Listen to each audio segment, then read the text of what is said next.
And with that said, last time we left off on the Unfortunate Sons, I'm about to make them even more unfortunate, at this current rate.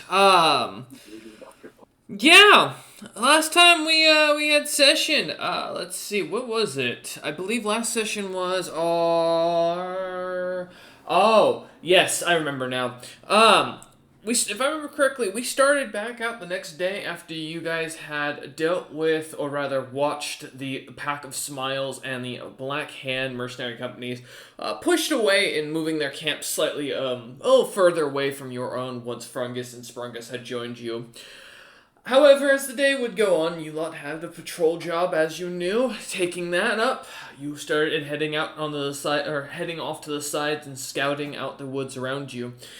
As you did so, the party would run into a interesting and unique individual, some sort of hill giant that at the uninvited movement of Frungus, the party would find out that the poor hill giant was not only a scholar, but also had torn his pants to the point where he had assless chaps. Making light of the situation and silently laughing, Frungus would find himself back outside, teleporting and learning about, or kind of telling the party what was going on. With the fact the party decided to leave the individual alone, returning back to the large expedition. With that, they were managed to get in touch with a individual by the name of Lazari, the scholar who worked for or who works for the collective supposedly that was assigned to this expedition. As they told her about the gentleman, they found out that supposedly he was some sort of high scholar, although she was a little surprised at that and seemed kind of almost to understand it to be a different person or different individual. Party seemed quite fishy to it, but let it be. So the session went on with you lot, I believe, kind of relaxing at camp, avoiding the accursed meat that was found by the Black Hand, and deciding to stick to your own rations for the night. Day went on pretty peaceful. I mean, besides the poor soul coin portion at the very beginning, but we won't get into that once more. We come back though the next day with the party having had a full night's rest, having spent the night eating rations, and coming to another morning of about cool 30-ish degrees. The day is the a third of the planting. It is basically roughly about April as you are starting to see snow droop off the trees during the day. Not fully melting, but starting to slosh as the weather is starting to turn. As you lot kind of come to, or kind of awaken one by one, finding yourselves out to the campfire set outside, the coolness outside is still hitting you a little bit, as it does. Much of the camp seems to have kept themselves away from you lot, continuing to keep a good 60 to 70 feet between the closest camp to yours. The rest of the expedition, though, seems to have gone, although not happily through the night, minus the few rumblings, the painful screams, and such. Seems to be overall awake and moving, though the grogginess amongst the many troops and mercenaries seems to be pretty prevalent across their faces. A few who look to be still in pain, some who you see on occasion still running for the forest and tree line. But as you all come out to enjoy a round of rations around the campfire, a envoy comes walking over and hands you lot a letter with a map inside that gives you the direction for your routes for the day. The envoy himself kind of looks at you and smiles as he does so, and kind of introduces himself as Bjornhelm Jr. As the second in command to the Frost Hands before he kind of goes jogging off again at the shout of his name from another group.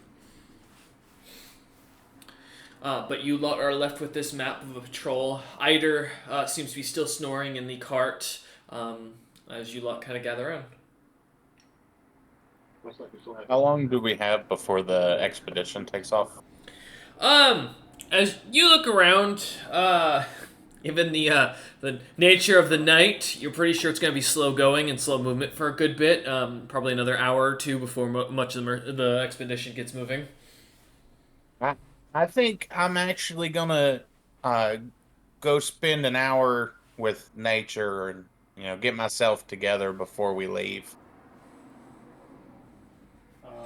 Yeah. All right.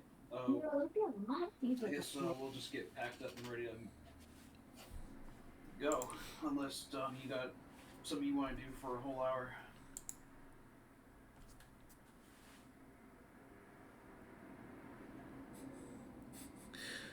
Give Dom a minute. Their internet might be catching up. Ah, it's fine. Hello? Welcome back. Hey, welcome back. Hi. Yeah, I missed interaction with the party. I did get Royce's description. All Do right. you have anything you want to do? Oh, before the expedition sets out? Let me double check something quick. I think Domnander would like kind of address the group, noticing Ida's still asleep, and go, if anybody wants to, no, I suppose it'd be risky. It does not seem like a bad idea to go hunting or foraging before expedition sets out. I'm still iffy about the food being served, and now that I think about it, the likelihood of us being poisoned's rather high. Well, I mean, the only people that ended up not sick was the one small group that stole the rest of our leftovers.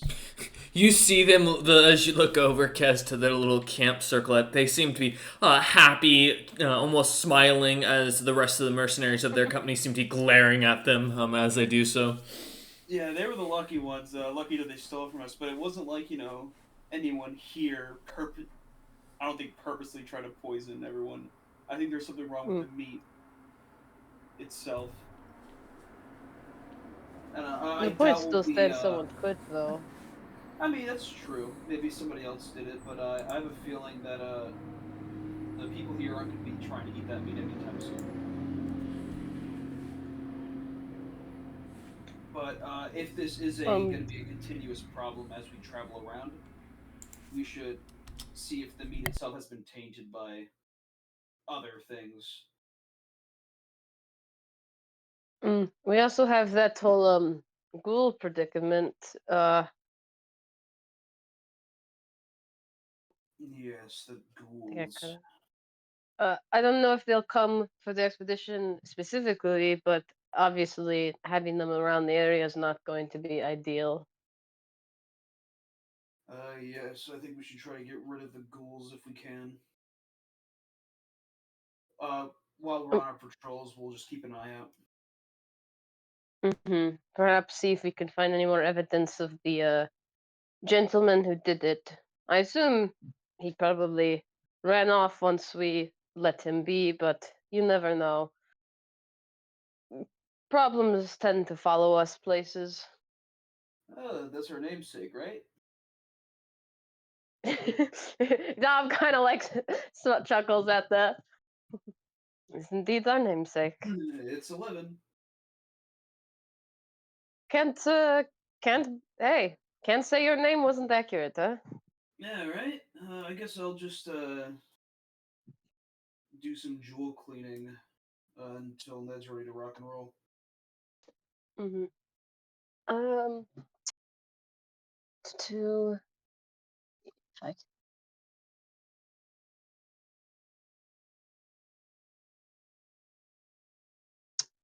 I think Dom will just keep his ears open to any gossip he can overhear from all of the unhappy compatriots in this expedition. See if maybe, especially if there's any unrest among the Black Hand that we might be able to capitalize on, Okay. since clearly one part of the group does not give a fuck about the others.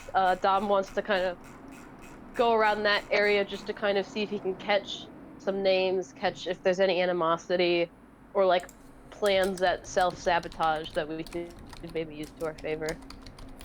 Yeah. Let me see. As give me a listen or give me a gather information and a listen check as you kind of pipe into that. And Kez, are you following after Dom as Dom kind of heads in that direction to listen in? I'm not stealthy whatsoever, so no. Okay. Ned, you're going into the forest. Give me a survival check if you wouldn't mind. Right. See if you survive this, obviously.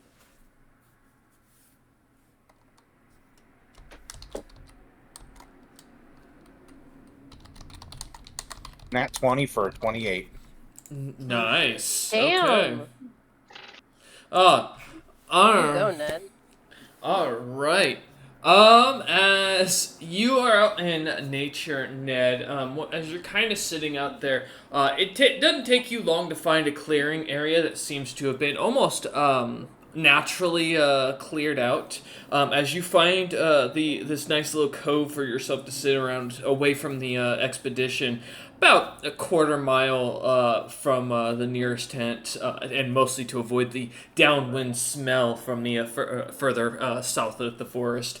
Um, as you find this area, looking around, you notice a heavy imprint in the ground already, as if someone's been sitting there prior.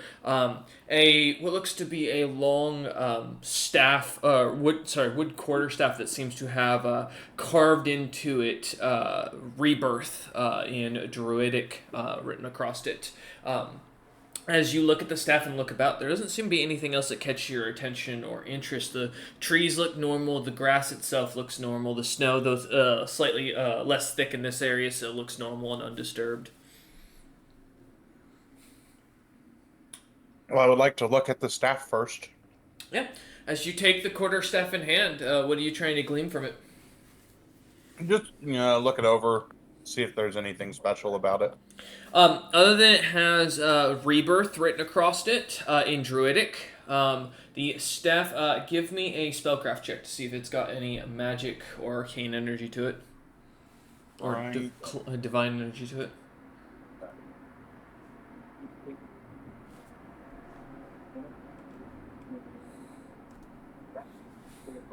11.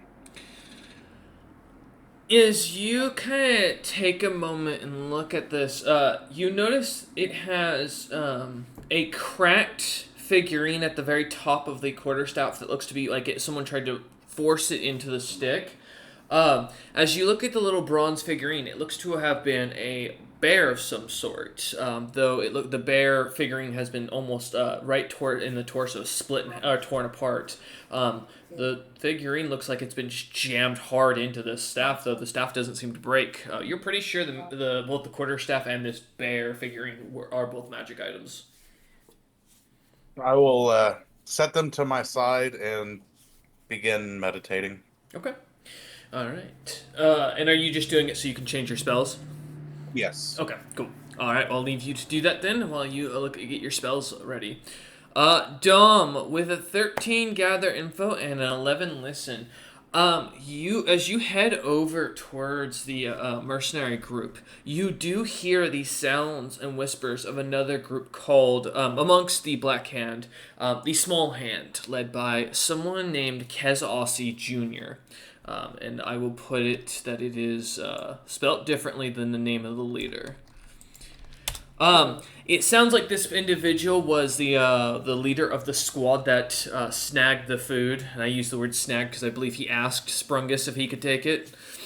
But I do not recall. Am I right? No, he just your reasoning No, was they fair just to came take in. it, and since we weren't eating it, Sprungus did not care. Ah, that's right. That's right. They just took it because you guys weren't eating it because you had set it off to the side. That's right. Yeah, they seem to have kind of hoarded the food to themselves and seem to be kind of gloating over the others. There seems to be a slight division between the what sounds like the uncle who leads the entirety of the Black Hand, whose name is Kaz Aussie, so with an A instead of an E, and the his nephew, the Kez Aussie Jr., who looks to be not well liked amongst the troops, but enough that it's causing. There's enough troops amongst them that's causing a small split. You're not getting perfect numbers, but of the 235 members of the Black Hand that you gather, your rough estimation is almost about an eighth seem to be on the nephew's side. Okay. Dom will make a note of this for future reference.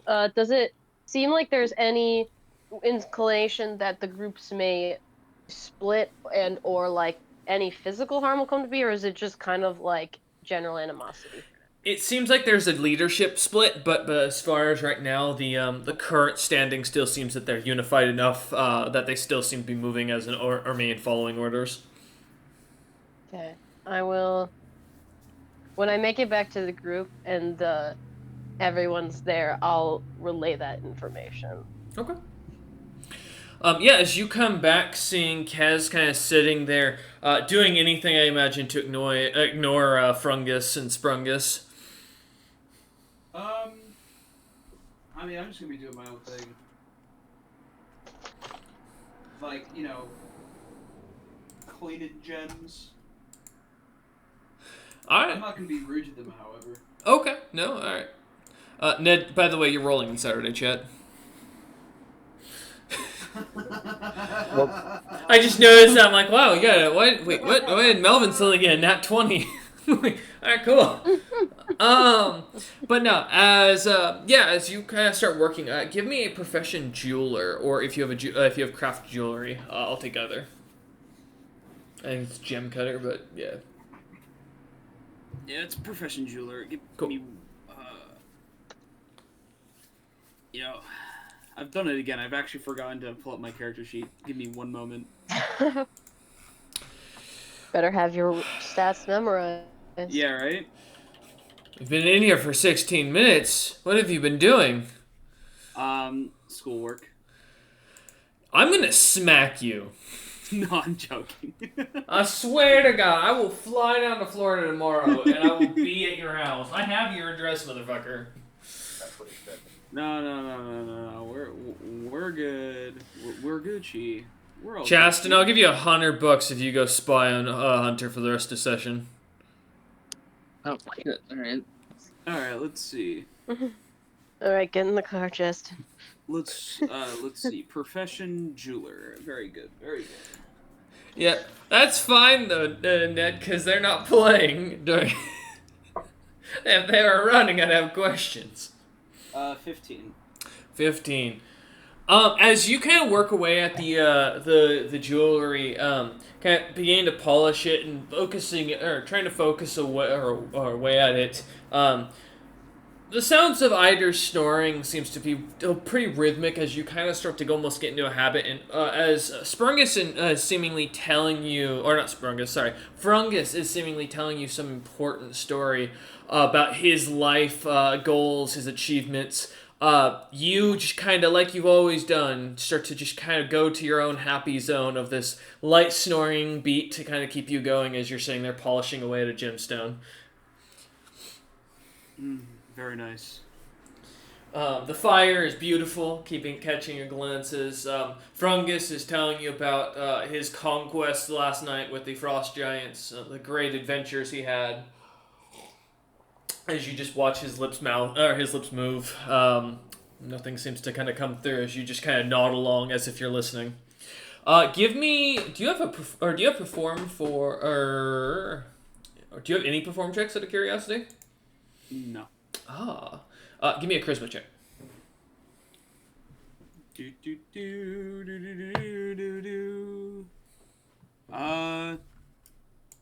18. 18.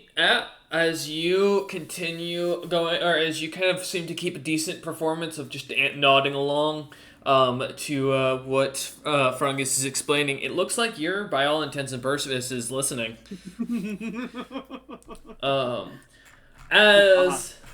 Yeah. Yeah. After a few moments of this, a few minutes passing by of the story going, Frungus seems to kind of stop talking and just stares at you as you continue nodding and saying yes every few seconds. Yeah. Yeah. As Dom, you come over to sit down and see as Kez seems to have completely just zoned out and seems to be just staring over at Frungus as he nods yes and no, while Frungus is not saying anything and just... you don't, I imagine, see disdain in his eyes, but there's definitely something there. There's some emotion that you don't really catch from Frungus immediately. Yeah, I think Dom sees this coming in and kind of just immediately will settle down and kind of break the ice by going, "So, did a bit of snooping. Seems there's a subgroup within the Black Hand by the name of the Small Hand, which Uh-huh. seems a bit of an insulting name, but it's run by the nephew of Yeah. the Black Hand's leader. They're the group that took the food, and they seem to be gloating about this, and there's a bit of almost a leadership split. Uh-huh. It's nothing extreme now, but if the Black Hand were to continue giving us problems, we might be able to work something out with the Small Hand. Doesn't seem like the nephew's wanting to really listen to the uncle, and if we keep providing them with clean food or something like that, could be an allyship there. Not as trustworthy as other individuals we could team with, but it's good to have our options open. Yeah.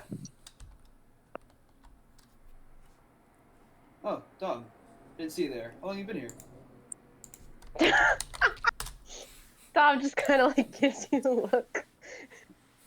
I was really into, I was really in a rhythm there, cleaning these gems. You been here long?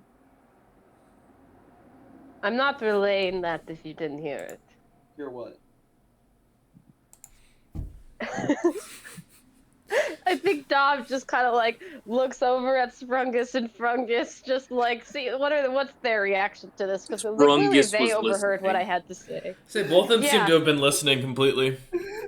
Exactly. So I think Dom immediately turns his attention to them, like, right, catch you up to date.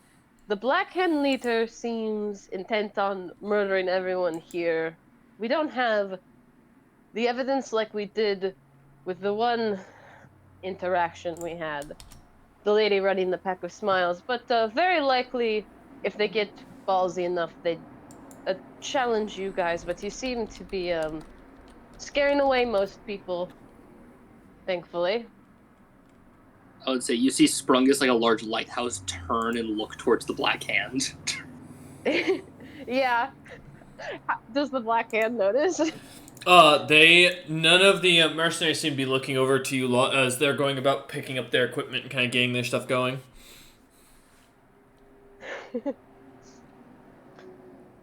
Yes. Um, has anyone seen Ned? I don't think he should be left alone. He'll be targeted, no doubt. I think he's like meditating in the forest or something. Sprungus just points towards the forest where Ned left a while ago. Is there any sign that like of Ned like emerging through the trees or? No, you do see as you kind of watch for a few seconds, kind of seeing some shadows coming from the trees, thinking expectingly that they'll be Ned. But as you see two soldiers in what looks to be basic armor from looks to mark them as ranked members of Utham's military, come pushing through the trees, pulling up what looks to be leather trousers. Both look to be quite tired and exhausted looking. Do they seem injured or just like they were having a long shift out? Given the night before and the food poisoned meat, as many of you kind of put it, the tainted meat, if you will, doesn't take much to realize these lot were probably down in the forest, relieving themselves for most of the morning. um. Well then, that's their problem to deal with. I think Dom will kind of look to where Sprungus pointed and is going to kind of heavily sigh, and stand up, and kind of look at the group, and he's assuming he's not going to get a yes, but he'll ask anyway. If any of you like, you can accompany me. I'm planning to find Ned before either one of our many self-proclaimed rivals try to kill him, or Ghoul eats him, or some other manner of unfortunate scenario happens. Uh, and yeah, we'll go to find Ned. All right. Who is going with Dom? Actually, in fact, in this case. I'll go. Okay. Oh hell yeah! You could polish gems on the way. All right. Nah, if we're searching for her, Ned, I'm not gonna be cleaning gems. Kez and Dom, give me search checks to go see if you can find Ned. All right. Is my search check high? I actually forget. It's decent. I've got a solid +0 to my search check, so we'll see how we go here. 10. I have a solid Incredibly average. +3. That's right, it's an int stat. I forgot about that. Fuck. I did not roll good. Well, can you beat better than a 3? Well, I got a 7. Ned, you're not a quiet meditator, I imagine. Oh He my. makes animal noises. But somehow, Giggling every once in a while. yeah, somehow, even though everyone else who has come through this forest has managed to easily notice you, you hear out of the corner of your ear as Dom and Kez seem to kind of be walking through the forest, pushing aside branches. Something about calling out your name as they seem to walk within inches of you, looking completely past you as they continue on past you. I'm just I don't think gonna it's stay put far. and see if they can figure it out. Alright, you two give me another search check. I am better. Is my get better than meditation a- done at this point? Oh yeah, at this point you're good. See, I'm just like leaning back on my hands, Oh watching my them. god. That's 13. 13. Same. Ah! Yo! High five! Woo! Twinsies. As you two kind of Twinsies. continue walk another 10 feet forward, looking around the forest, it looks like no one's been this far. And as you turn back around, you see as Ned's just kind of leaned back on his hands, staring at both of you. Ned, Oh, wait. it's not very nice to move around the forest so much when we're trying to look for you. I've been You here the really whole should- time. Come on, You really Ned. should use these. Also, I found stealthy these druid things, and powers I of hold yours up on the staff enemies. and the bear. You hold up what, a bear? The staff and the little bear statue. Little bear figurine that's like shoved into the top of the staff. Ah. Where'd you find that? Right here. Hmm. It says What's it? rebirth on it, and I like hold it out. Hmm. Is it safe to be holding? I mean, I've been touching it, and I'm still alive, so at least somewhat, I suppose. Is it of use to you? I mean, quarterstaffs generally are. I meant with your magic. Does it seem to assist in any of that? Well, I don't really know what it does. I picked it up, and then I set it to the side, and I started meditating. Magic's more of your area of expertise.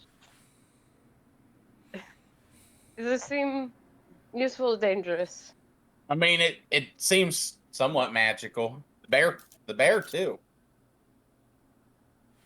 Well, it sounds like our plan is to potentially patrol in, track down some of the ghouls, so you might have a chance to test it out soon. Never thought I'd be able to bonk somebody with a wooden bear before, so might as well give it a shot. You said the staff has. Your the dreams word are coming true, rebirth on Ned. it? The staff has what, Kez? What is it? It said revivify on it. Right? No, it said rebirth. Oh, rebirth. Well, I mean, I have little knowledge of magics of this nature.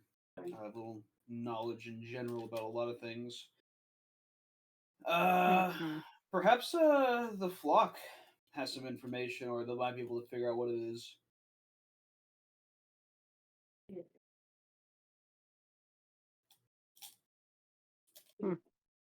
Also, Ned, have you run into any members who claim to be of the group of small hands? Be wary, but try to be friendly to them.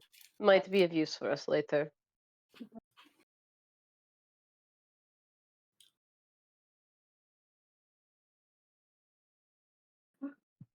It appears someone is being coughed towards. I know. I'm just not sure Ned would even like connect the dots, to be honest. Ned, your groove is called the Groove of Rebirth! mean the grove that abandoned me? Yes! I feel like you, if the grove abandoned you, you'd for sure remember. The same grove Right, that you that's also true. have a spear of that Eider just made you. Oh no. I'm not gonna lie, I thought it was a new thing and not the old one. Ned has moved on. Ned doesn't even think about the Ned- spear on his Ned's back that's grove is the protruding grove that of says unfortunate. Grove of Rebirth in really big letters for him. Hey, no, wait, I don't think Ned ever told us his grove's name, so Dom couldn't connect the dots either. Nope, it's okay, it's okay.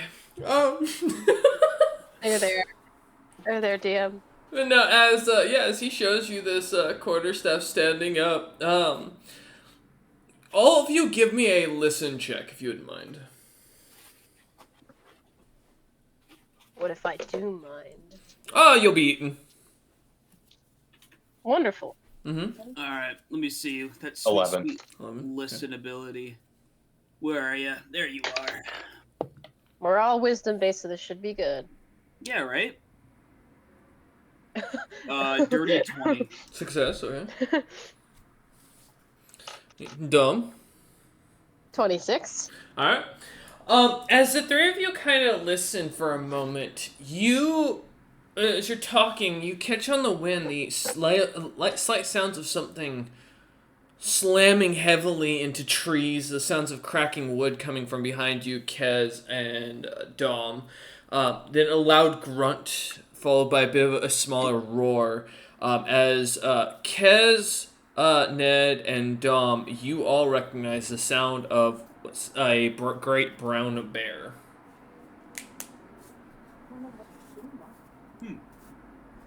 Oh. Did you say I do hear it? Yes. Okay. Are we I would in like the to say area with the... at the same time, Ned's still looking at the staff, just goes, "Oh shit." As you say I this, just wanted to roll and see if he would realize. as you say that, say that you hear the loud roar come from the bear as you also suddenly hear the sounds of four simultaneous thunks into the arrow or into a tree right behind Kez, missing him by an inch as four arrows go flying past. Let's get some initiative rolls, gentlemen. Oh, Yeah. they're like immediately attacking us. I knew when I woke up this morning that there was gonna be some horse piss like this. These druids do not fuck around. No. 13. 13, okay. 18 and Dom 6 is always ready for violence. for Ned. Oh no. Alright.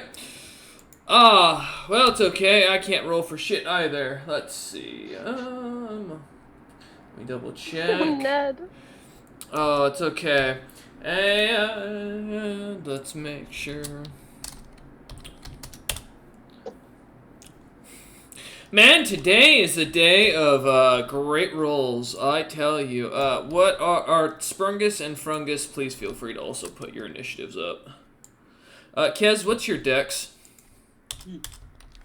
14. 14. God damn it, Kez, put down the turkey leg. This is the middle of combat. He's eating dirt. I'm the fastest. It's a steak Just taco. eating Leave moss me and alone. Oh, it's a steak and Damn. taco. I have more Frungus questions. is- Oh, Frungus it's will even reach you worse. out and just- Kez, I need you to roll another d20 because you have the same modifier as the fucking bear who rolled the same thing. Another, so just a flat d20? Yep. 10. Alright, 23 for Sprungus. Let's see. And then Frungus with a 15, thank you. Also, you beat the bear, goddammit. That's all we gotta do is beat the bear. This bear was coming for Kez specifically, and now it can't. And that's sad. Good. However, as they are going to get the surprise round off for the bandits, Cohort banter, it's actually still technically correct. The creatures are going to go ahead and start shooting arrows down immediately at the big armored target of Kez. Yep. It's okay, Kez. This will be in total 16 attacks. Yeah. Plus that. Don't worry, it's only plus 7. All right, 29. Yeah. Hold on. Let me take a gander. What? Let's say. Got 9, 21. Only 2 of these hit. Are you Actually, wait, serious? no. Hold on. Meat does not beat, right? I got 1. I got 2 nat 20s. Meat does not beat. Yeah, you're correct. Gotcha. So those 27s meet my AC. All right. Those are crits. However, I do need to reroll for them. Good old auto hit crits. Yeah. There are 2 nat And 1s 2 in nat there as well. I know. I'm going to. Yep, I see it. That's hilarious. Just That there's is an equal amount of crits. not. And then 1 moment. All right. Okay. That is wow. I rolled better on the second. Wow. All right. Well, so no failures, but the meats are still technically not 20s, so that will be a hit for them as they can't go higher. Let's go ahead and... Or no, actually, never mind. Hold up, I'm wrong, because they didn't crit. Never mind. 'Cause they didn't confirm. The first nat 20 auto hits the confirms. That's right, to increase the damage. Thank you. Yeah, they just You just yeah, get they- normal I was damage. making sure I Yeah. was right and checking that. So that will be... So that is that. So that'll be 4... D6 plus 6. Oh, that's why. Okay, never mind. Ignore that. We're fine. Okay, I was like, wait a minute. Why did that fuck up? All right. There we go. You take 10 points of piercing damage as the arrows go flying out towards you, Kez, from the trees above. As you look up, you see a mix of leather, or like scraps of leather armor, abound these strange-looking kobold-like creatures. That have massive purple manes coming out of their sides of their necks, big red eyes and long jaws that seem to almost look like they're about to screech at you. These creatures look mad as they look down. That's neat. Well, gentlemen, a third of my health is gone. I'm only a cleric, a level 3 cleric with 33 hit points. All right, don't worry. That's That was great. a surprise round because that ends the round for them. Also, technically, since they did attack before the arrows went off, I didn't make you do flat-footed. But as a heads up, if you ever do end up with a surprise, normally you run on your flat-footed. Yes. My apologies. No, that doesn't matter because, like I said, I would have stayed otherwise. They shot arrows at you so you already knew they were coming. To be fair, if that was the case, then those 27s would have still only been the ones that hit anyways. That's sad. As we go to the top of the initiative, though, with the surprise round over, Sprungus, give me a listen check to see if you can hear the sounds of surprise and attack coming about a quarter of a mile 20 away. arrows in the night. Want you to know, this is my absolute lowest skill. It's only going to take one of you hearing it to get the other to get moving, I imagine, so... 16. As you gotta take a second and listen in, Sprungus, you don't hear anything at first. No screams, no shouts. It's almost quiet, but, they haven't come back yet. At this point, they've been gone roughly about 30 minutes. What do you want to do? Stupid, weak people going missing. We'll start walking into the forest. Not in a rush, just walking. Okay. Give me a survival check to see if you find any tracks or anything to follow as you start heading that direction. No. Not a good. Another stat that you're not good at. Yeah, wisdom skills. Not Oh. really my thing. Yeah. Hey.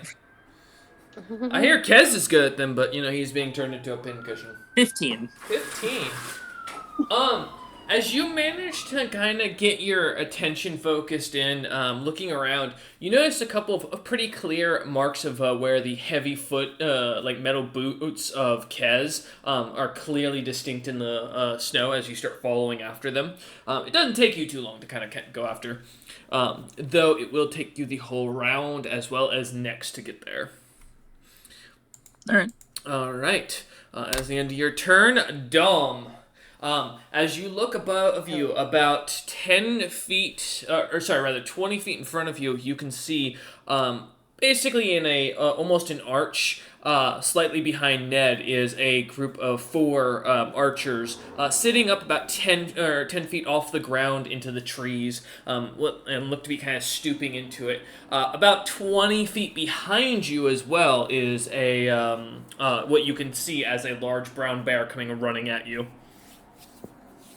Okay, so I have either archers up in the trees or a bear charging at just the group or at someone specific. It looks to be going towards you and Kez, as you two are kind of not stood in a clearing, so to speak, but where it's easier to see you, as Ned is still kind of in a little cubby of trees. Okay. Well, love that. I will, since I don't want to deal with climbing, I'm going to move 10 feet forward. Okay. So the bear is within my reach. Oh, behind you? Yep. And then, yeah. So I see the bear coming at us. Dom moves forward to kind of meet the bear, but not quite meet it. And I think I'm going to 30 of blows this. So I get 2 strikes. Okay. Let me double check that that's the move I want to make here, though.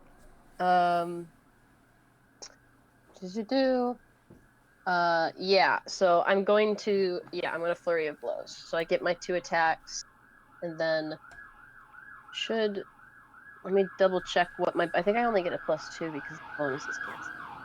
Oh. Is that correct? Yes, I only get +2 to hit. Mm-hmm. But I'm no longer in the negative still, guys. This is great news for me. It's not what you want to hear from your monk. Well, listen, that's just how it goes. It is what it is. Okay, so that is a 21 for the first hit. That hits. Uh-oh.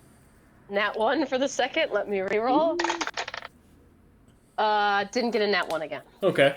I got a 5 on the die. So I'll horrifically miss the second, but the first hit is gonna be nice. Let me double check something. Because I know I'm not surprising the bear, but I'm attacking before the bear does. Is it flat-footed or is it normal? No, because the creature is already charging at you lot beforehand. Okay. It's only if the That's what I creature has yet to figured. see you. That's what I figured. So I'm going to, going to also do, I think, my, as it connects, my soul warp strike. So I will need a, fortitude save from it. Oh. And then we'll roll that damage. Nat 20 for 29. Oh, there we go. There's the nat 20. Okay, that definitely succeeds. Wow. So nothing, as Dom's arm kind of like connects with the bear, and there's a bit of this like radiating, almost like greenish energy for a moment from his one arm. Nothing happens, sadly. All right. But Roll your damage. Yes, I will do. Great. I love my dice. 1 whole damage. Ouch. I shit you not. Got the lowest I physically could. As I don't even get any modifiers to damage yet. As you go to punch the bear, it's a bear. You've never fought a bear before, and as you feel your hand connect with the skull of the bear, thinking this creature is going to feel that impact and immediately stop in its tracks, you feel as the bear continues to push your hand back, and though it takes the hit, it seems unabashed. As your second hit bounces almost straight off the head of the creature, it seems completely unbothered as it now stands up on its hind legs, staring down at you. I will say I'm still 10 feet away, in case that makes any difference for me getting murdered next round. This is a huge bear, for reference. Yeah, no, I assume we have equal reach, which means that's why Dom's not gonna move away, because I will this get dog hit. looks really weird. Kes says with like 4 arrows sticking out of him. This is a weird looking werewolf. I've never fought one of these before. Alright. Yeah, that's all I could do Okay. right now, but I will designate it with my mobility. No, not mobility. My dodge, because that's a free thing I could do. So I do just get a +1 to AC against this creature. Okay. Remainder. Yeah, as you focus in on and- the bear. Mm-hmm. Yeah, Dom has a really bad start. He was not anticipating such a thick target to be punching, and he is very thrown off balance. All right, Frungus, are you going to just follow after your brother, or are you going to kind of wait at camp with the sleeping dwarf? Just for those who know, Frungus is having to type as he is out in public and the voice is not able to be done. What is that? Well, you don't see anything, Frungus. You're currently at the camp. So, the rest of this party is about a quarter of a mile into the forest. You did just watch your brother walk into the forest, though, whispering under his breath annoyedly. All right. You will follow after Sprungus as the two of you go. Here, let me pull up your character. Or do you have your character sheet open right now, Frungus, or no? Yeah? Cool. Give me a survival check. Or, yeah. Or I'll take a search check, whichever will work for you. To see if you can boost Sprungus's ability to move in what direction.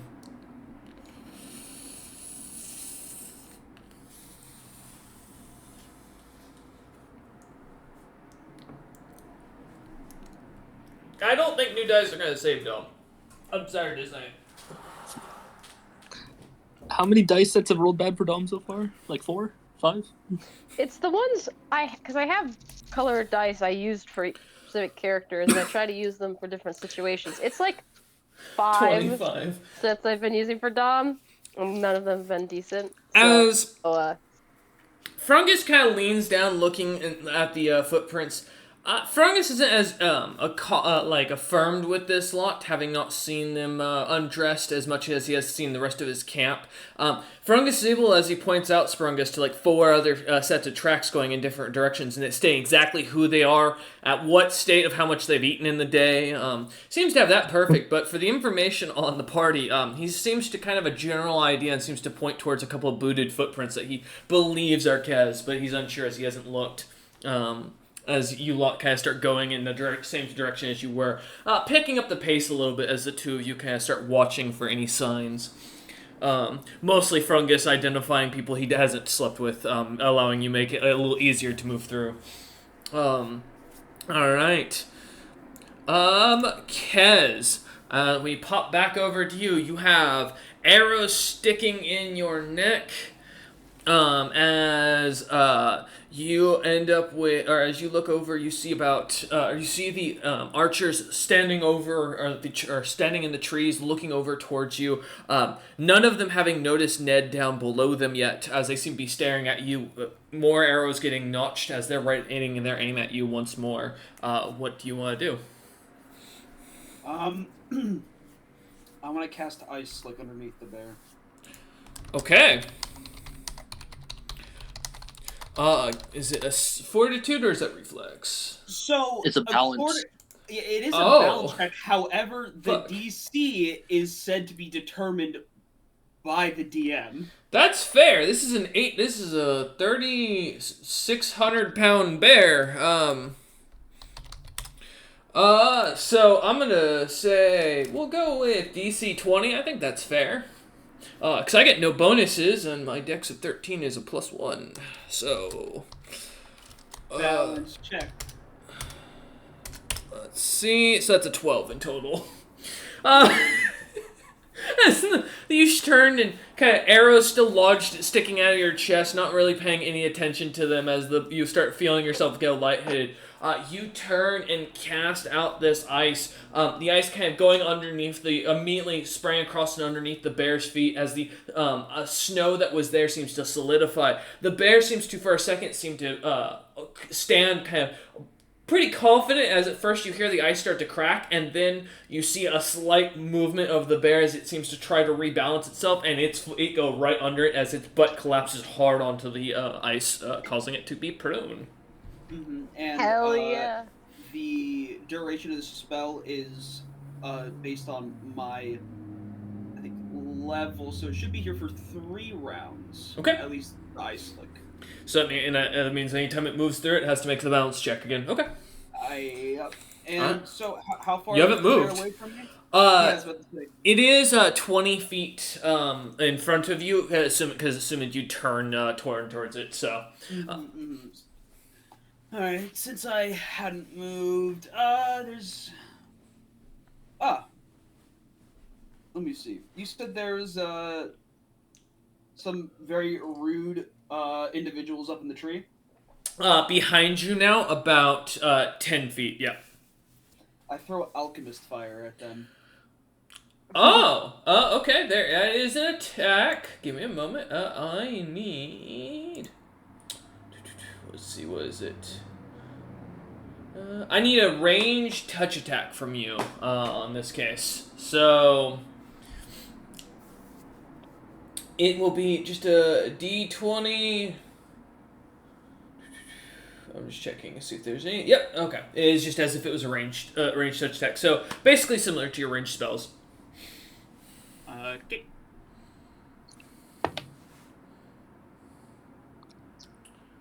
Dirty 20.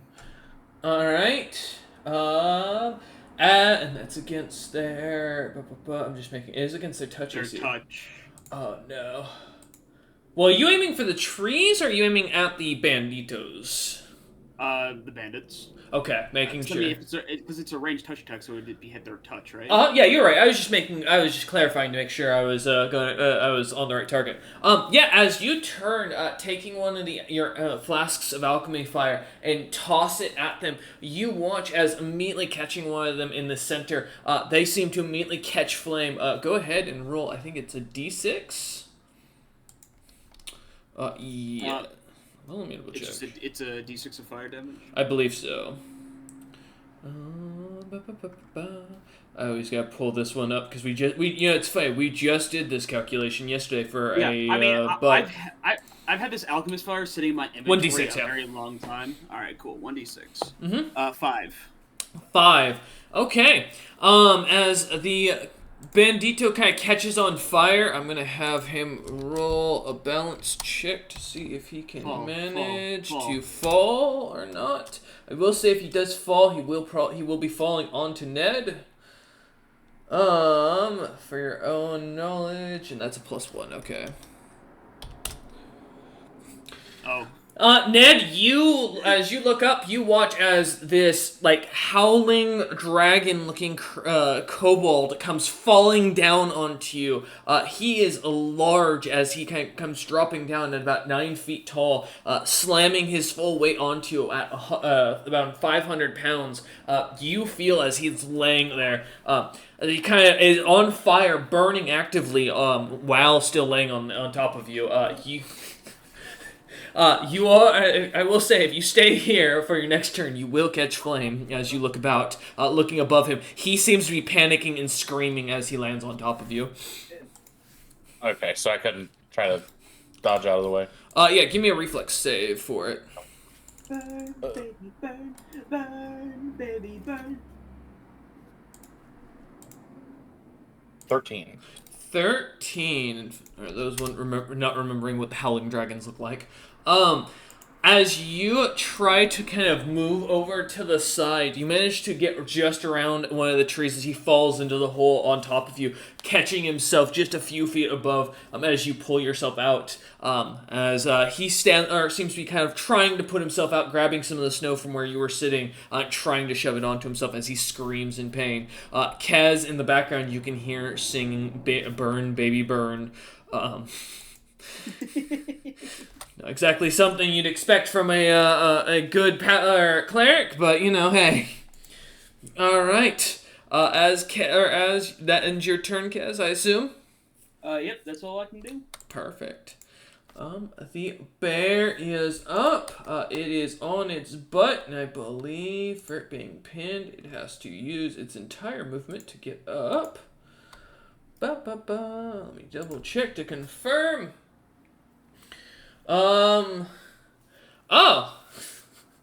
No, yeah, as the bear is going to stand back up, Dom, you get your attack of opportunity. Hell yeah. Let me roll that with a different dice than I rolled last time. So that'll be, I don't roll the negative because I'm not doing 3 blows, so that will be oh, you motherfucker. Only a 8 total. That does not hit as you go to swing. Hitting into the bear's side, you watch as the creature seems to completely ignore you. It is, as it stands up using its full movement, it is going to use its secondary action, or its actual action to attack. It only gets one of its claw attacks, unfortunately.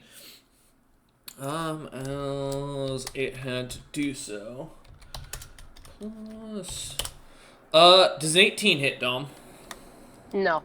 Really? Alright, Dom, as you feel the slash of the claws of the huge grizzly come across your arm, feeling it hit right on the areas where your tattoos of sorts have managed to seem to take the brunt of the blow, as if or as the kind of claws seem to grind across it. The creature looks at you. Confusion on its face as it looks at its hand, almost as if the creature knows that you were supposed to bleed. Yeah, I think Dom kind of like moves an arm up to hit, and as its like claws cut through some skin, there's like a glitter of scales underneath, and Dom just like smirks a little too devious at it. As you smirk at the creature, it seems to be still in its own confusion. As we jump to the bandits looking over, looking about, I'm gonna have them do a search check to see if they even notice. Ned, who has just pulled himself out. Ned, what's your AC by chance? AC 15. Okay. As they seem to look about for a moment, you see as their eyes kind of are drawn almost towards Dom, who seems to be fist-fighting the bear, and towards Kez, not looking over towards you. The one on fire continues to try and pat himself out and will use both his actions to do so. Which I believe to pat himself out is a heal check. So that's going to be 2... Oh, that's not what I want. Okay. I've learned something today. Do not put a space. There we go. 18 and 16. As he kind of grabs some snow, patting himself out, the other 3 bandits are going to, continuing to keep their arrows trained, are going to focus on towards Dom, who is fighting the grizzly. Damn. That, as they're not going to move, will be 60, 20 in this case, or sorry, 12. No, yeah, it is 6 in this case. My apologies, plus 11. Alright. Yeah. 29, 19, 27, 19, 17, 17. Let me double check a rogue thing just quick. Okay, these are just regular like arrow shots, Correct. not magic or anything like that. Yes. Okay. Yep. Then, all but the 17s hit, so the first 4 would hit. The last 2 would not. All right, and no crits. Damn. I'm sad. Does not matter. Don't have a lot of HP. Probably still going to fuck me up. Well. There we go. That is 26 points. Oh, wow, I rolled really terribly. 26 points of piercing damage as the arrows come flying at you. Dom goes down. Okay. Dom, Oh, as no, you... wait. We have temp HP. We have temp HP from last time. Dom does not go down. I forgot. It'll eat through my temp. Alright, Dom, as you feel the arrows suddenly plunge into your back one after another as you look at, or as you are continuing to face off with this bear, avoiding its claws and everything, Kez, you watch as, I imagine a little bit of a sigh of relief the arrows weren't coming for you this time as you watch them slam into the back of your compatriot standing beside you. There's a little bead of sweat on my forehead. A little nervousness as you're suddenly realizing you're under attack by something a little bit more dangerous. There's a handful of level 3s in a world of a lot of people who are a lot stronger. Ned, you are up. So does the bear look like a normal bear, or does it look like a druid? Give me a knowledge, nature, or spellcraft. I'll take whichever you're more proficient in. Do your thing, druid man. Nature. Do your thing. 21. The bear does not look like it's not definitely not from these areas. A huge bear like this would be easily spotted, and it doesn't take much to realize how quickly this creature would have been hunted down. And there's not enough scars on it to show that this creature's someone that's been out here fighting for its life. However, the way it moves, you're almost 100% sure it's not a druid of sorts. It seems like something else. It's definitely not a natural bear to these areas. Okay. Well,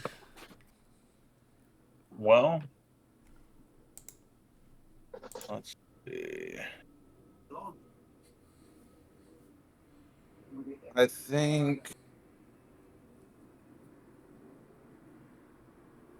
Ned is going to pull one of the small stones out of his pocket that he had been saving. Mm-hmm. Or 3 of them in his hand. And I'm going to cast Magic Stone. Okay. And I will take one of those stones, and I'm going to flick it at one of the guys up in the tree. Alright. Give me just a d20 plus your base attack, because this would just be considered like a... and then it gets a +1 enhancement as well. Yep. As you pick up a couple of rocks, or kind of grab some rocks in your hand, start kind of moving them about, finding the one that feels most comfortable to throw, and as it starts to slightly give a glow to it, chucking it up into the sky, or up into one of the trees. You hit. Roll damage. Okay. Hell yeah. They're not undead, are they? No, they are not. I didn't figure, but good question. If they Always good were- to check. I mean, if they were, my shield would have gave them away. Mm-hmm. true. Also, is it spear or mace? One of them. You guys have something for The dread spear, necromancers? yeah. Yeah. Yeah, necromancers. Fucking necromancers. It's going to be a nat 6 for 7 damage. All right. As you hit one of them in the trees, he seems to take the rock straight to the face as it kind of bounces off his the bridge of his nose. Kind of looks down as he stares at you, and you just see a sudden irritation, anger towards you as he seems to recognize you as a threat. Does it possibly knock him off balance or anything? You know what? Here, I'll do a balance check. You know what? Let's see. With a 16, I think I'm gonna say he manages to keep his footing well enough to hold himself at the top or in the branch. Bro's got it. Since I casted Magic Stone and then threw one, do I still have an action, or is that 2 actions? That's 2 actions, unless Okay, Magic Stone was like a swift or immediate action, which I don't think it is. No, 1 standard. Yeah. So nope. That is my turn then. All right.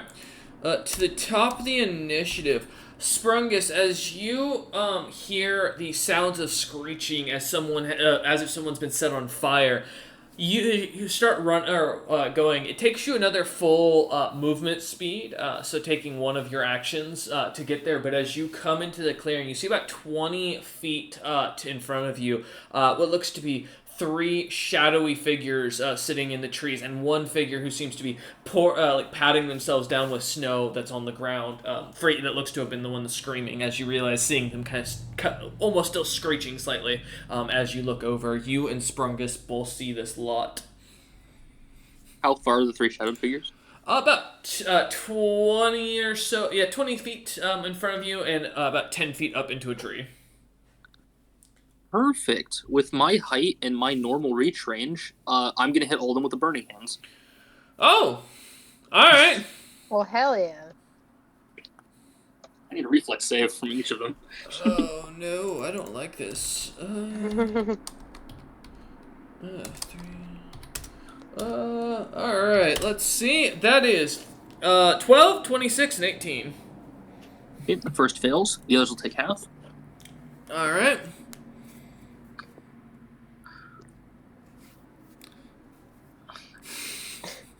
There we go. As you slam into, that is, right. The bandits, you watch as one after another, the first one takes the hit, though a little damage from the rock seems to feel the smack on his back as the fiery palm slides across it, screeching out. I'm gonna have him roll balance check. Oh, okay. Also, anything they're carrying that can be set on fire is set on fire.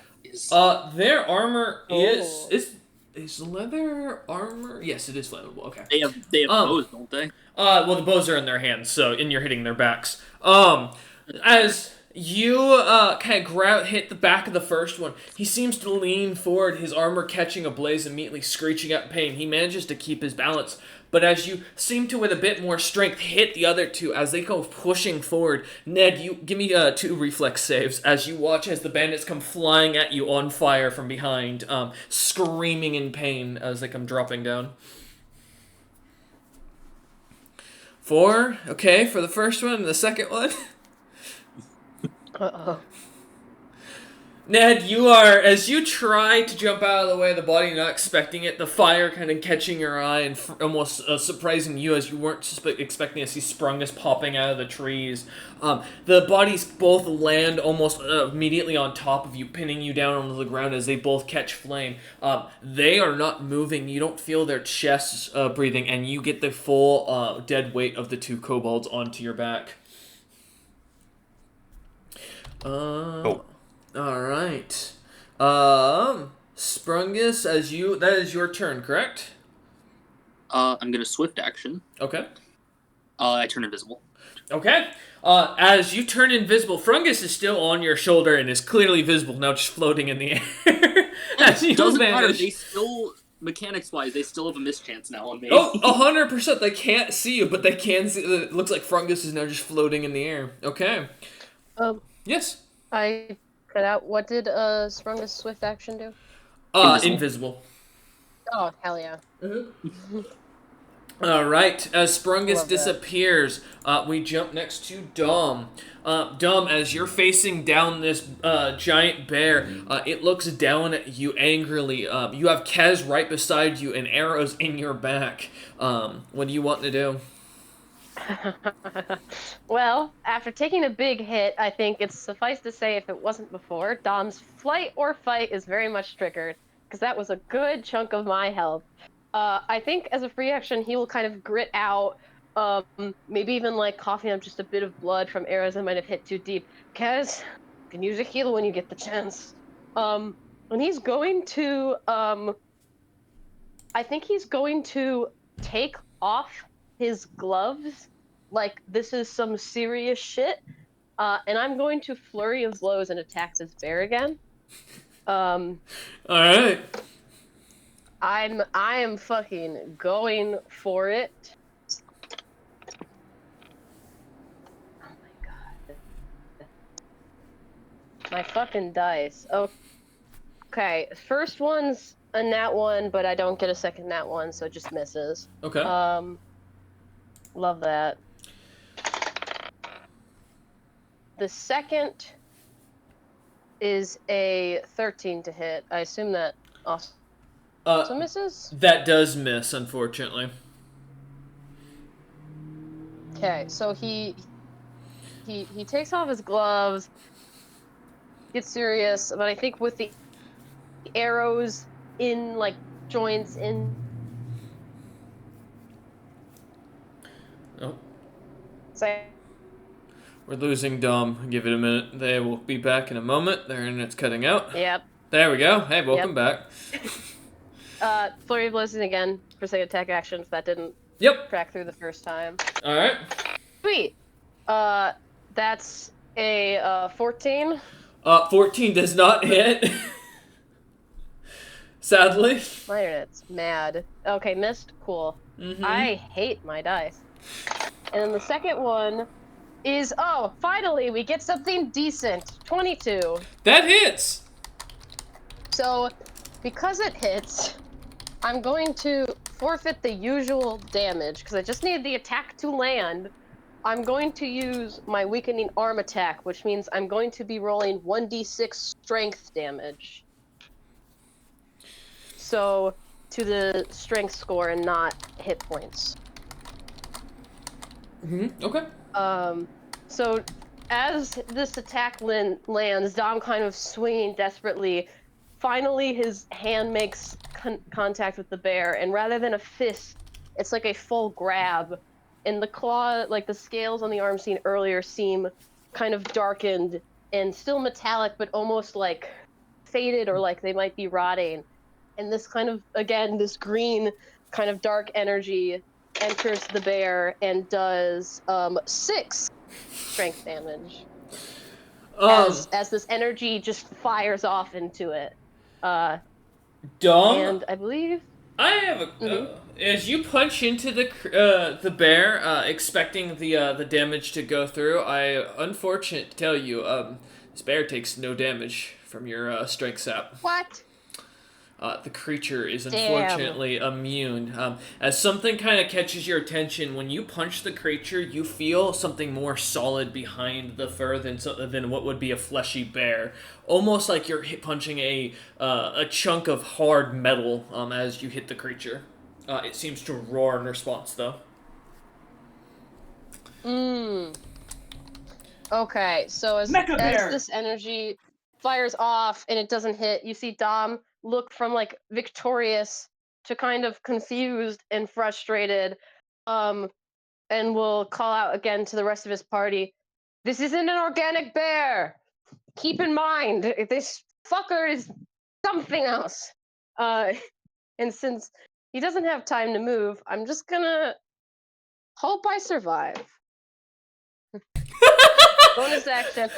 There's a dumb look of there's the sense the sense motive thing. It's Dom's other one thing that got the look on their face. Yeah, can I sense motive? Free action sense motive? No. I mean, hey, if you want a sense motive to see if the bear is a bear, you are more than welcome to try and figure that one out. It's not. It's not a bear, guys. I figured it out. It's not a bear.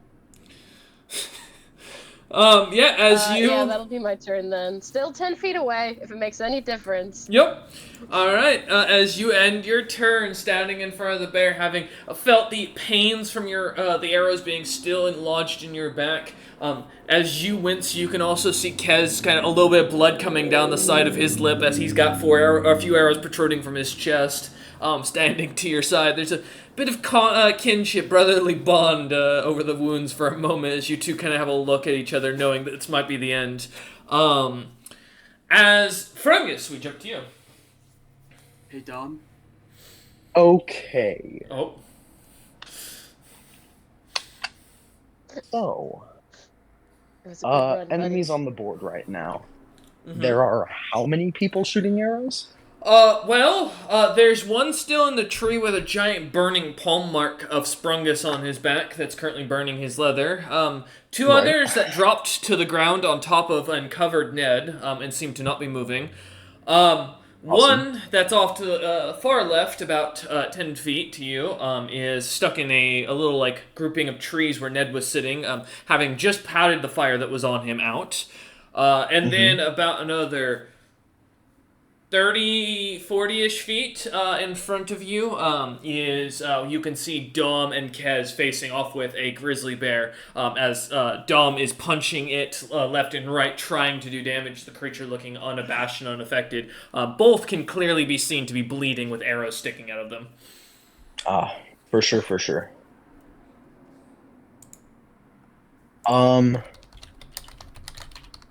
Sweet. Staying hovering in the air, because my brother is invisible. Mm-hmm. I'm going to yell, "Hey, bear!"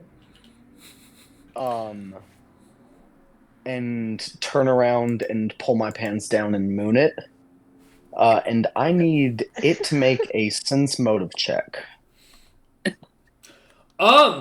opposed by my diplomacy. Is this to do? Are you trying to charm or give it a mind effect, like seduce this thing? Because this is not a spell, because it is an effect of my diplomacy, and natural charisma, it is not mind affecting. Yes, I understand that, but to put simply, this creature's mentality can't be shifted from I'm not charming it. hostile to friendly. Okay, all right. No, I'm not. I'm not doing that either. I don't trust you. If I have to throw sky bears at you, I will. This party doesn't want sky bears. They're gonna get them. No, we don't want anything. Listen, the last thing that came from the sky was a ball of corpses. I don't want that anyways. 3 for the sense motive. 3? It is a bear. Okay, so Not just a bear. I beat it by 10 or more. So it is confused for a round.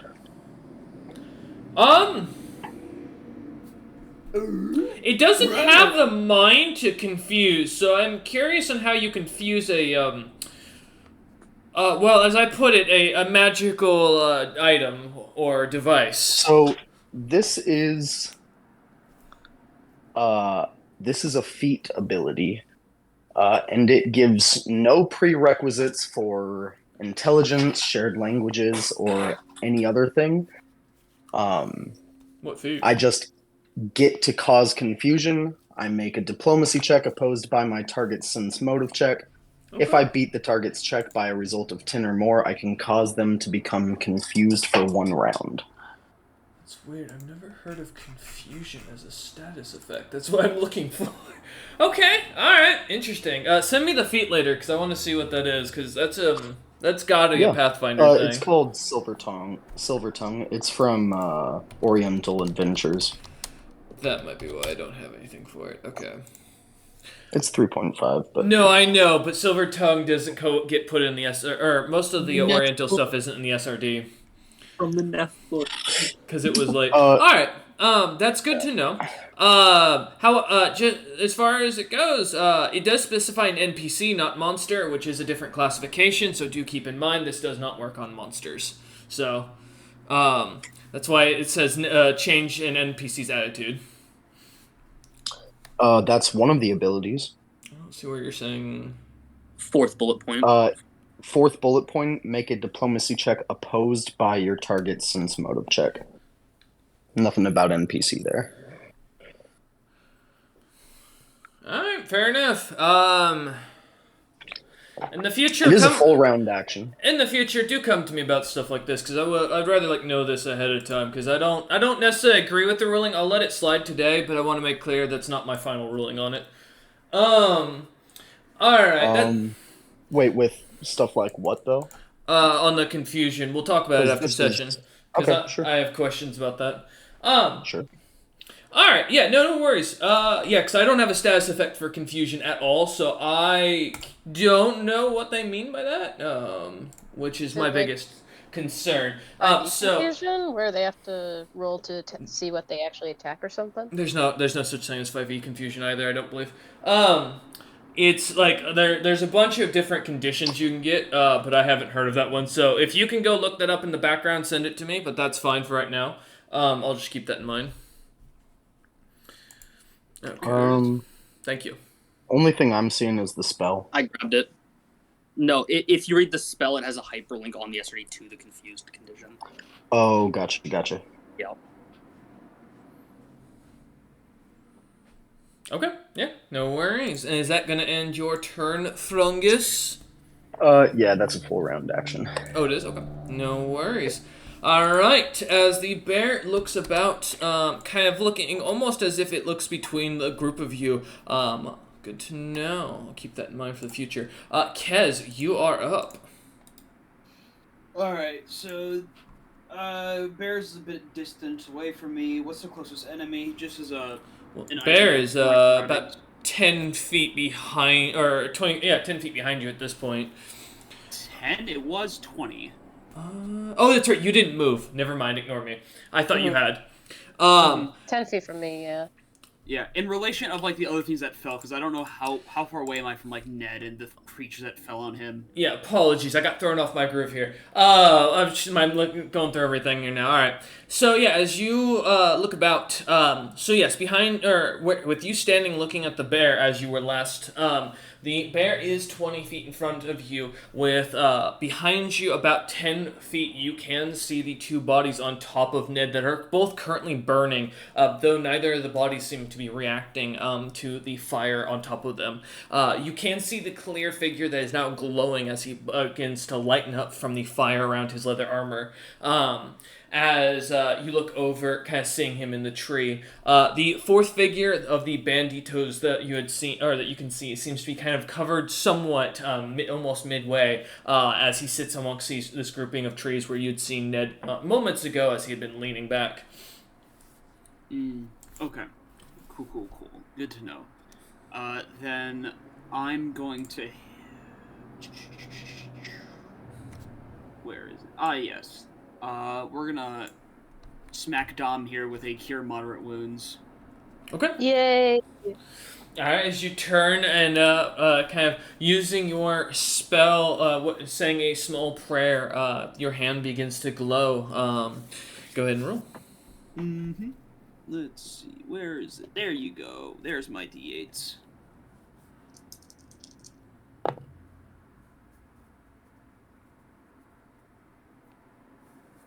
That is 15 health for Domnander. Ooh. That's amazing. That is really good. Thank you. I know, right? Incredibly based what a healer can do. Yeah, no, that's crazy, dude. Alright, as you heal, Dom, you watch as your wounds begin to close up, as a glow of almost of holy light kind of almost erupts around you, as Kez seems to say a quiet prayer, sigil beginning to lighten up, just a slight bit. And you said one of these banditos are about 10 feet away from me? Yes. Technically, the two that are not moving and laying on fire on top of Ned, and then one of them that has half cover behind a small little area of trees where Ned had been sitting at the beginning of session or beginning of this combat. Alright, I'm gonna... It's hammer time, and I'm gonna smack at least the guy on top. Okay. Of this pile of this pile here. Ned is at the bottom of. Yeah, there's cushion in between him and the hammer. Okay. There's to be two bodies. He should not be getting hurt by this whatsoever. Yeah, I go don't ahead. I don't even have the lightning active right now, so there can't even be a little excess of lightning going over. Alright, let's see here. First off, of course, I gotta roll the hit. They're prone, so what's the bonus? For prone, give me a moment. It is, I think, +4. Yeah. Oh no, they take. Basically, they take. You get +4. I'm correct. Yeah, that's correct. Okay. All right, a +4. Thank you. Mm-hmm.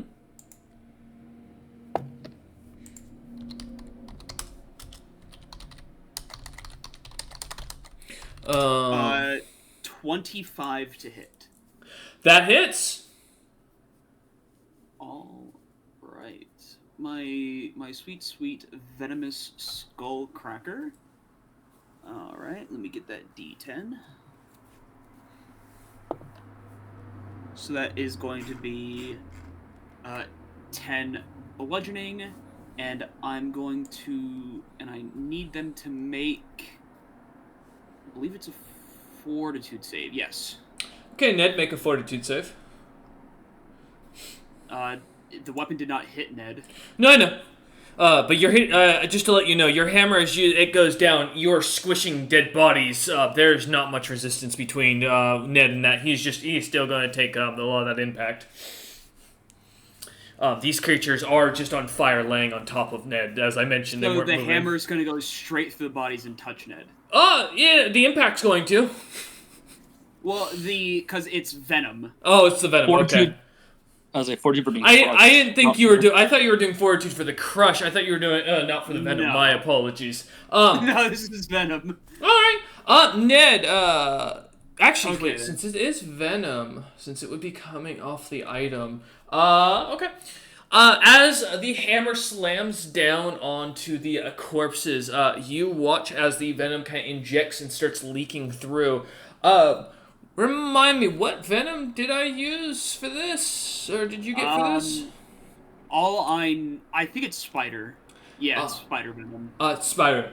You do watch as the fire that was burning on the corpses as your hammer kind of slams down into them. A little bit of blood kind of swishing off. It seems to burn off into the heavy fire that's still kind of enveloping around these two corpses as Ned is at the bottom. As you feel the hammer slam into it, go ahead and roll damage. As well. For The hammer. again, okay. Oh, did you already? Yeah, it was the D10. It was the D10. My apologies. Okay, making sure. As the hammer drops down, smashing through the body, you watch as the first corpse almost dents, naturally hearing the crunching of the bones piercing down. Remind me. Oh, actually, here it is. I've got it. All right. As Ned, you feel. Oh, it didn't pull it. Did you roll that in World Anvil? No, I have my dice in front of me. Oh, okay. What'd you roll again then? 10. 10. Ned, you feel yourself take 2 points of piercing damage as the bones of the body are split and seem to pierce out of the corpses onto you. You feel a bit of something like leaking onto you, though your body seems to be somewhat resistant to whatever it seems to be, though it burns slightly as it hits you. As you look up from underneath the burning corpses, you see Kez looking down, his eyes aglow from the fire. Oh, shit, Ned, I'm sorry. I thought they were alive. Double tap and all. You okay, buddy? That hurt. I'm sorry, man. You say this as Could Ned's you on fire. At least get him off of me. Well, that was my... well, I used an action to heal. Dumb. And then turn and hit these. Mm-hmm. Yeah, that's, I think, unless it's a swift action, no, I Nope. don't think I can help you out, but time's Swiftly up for kick me. the bodies off. Yeah. Alright, I want You you gotta to go back to your know. idle animation, Kiz. That Kez, I am. Alright, Dom, can you cast magic? No. Alright, Spellcaster. I need to do a balance check for that, so 1 sec. So DC was 20, still not a success, never mind. As the bear starts to take a step forward, looking over at Kez as it starts to drool, its mouth starting to open, it seems to move forward and immediately falls forward onto the ground as it does so. It's going to make another check to see if it's going to do that again. 61. Let me double check my thing. Alright. Time to make another balance check. As the bear starts to turn and then slips again as if it sees, stares at Kez and starts to panic a minute trying to back up and turns and falls over. The creature ends its turn as it continues to suffer on top of the ice. Alright, the bandito on fire is going to, if I remember right, use an action to take his leather armor off and throw it at Kez. Wow. How long does it take to actually take off leather armor? Surprisingly, leather's one of the fastest. That's the only reason I know this, because as a barbarian who tried to use plate at one point, I learned my lesson on why that's a bad idea. Especially when you're swimming. Does an 8 hit your range or your AC? Which AC? Like regular Just AC? your regular AC. Yeah. No.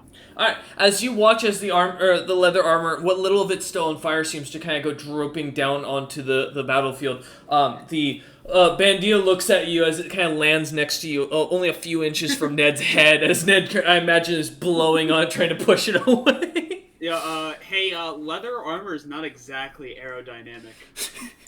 As you say this, you see him notch another arrow at you. But that is. Only gets one though, thankfully. That is. I'm just making sure. Okay, so it's just plus the 11. 13 to hit. Nope.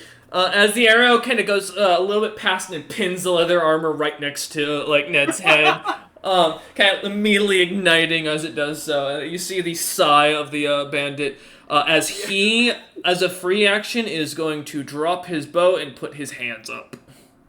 My eyes just look wide and I stare at Kez.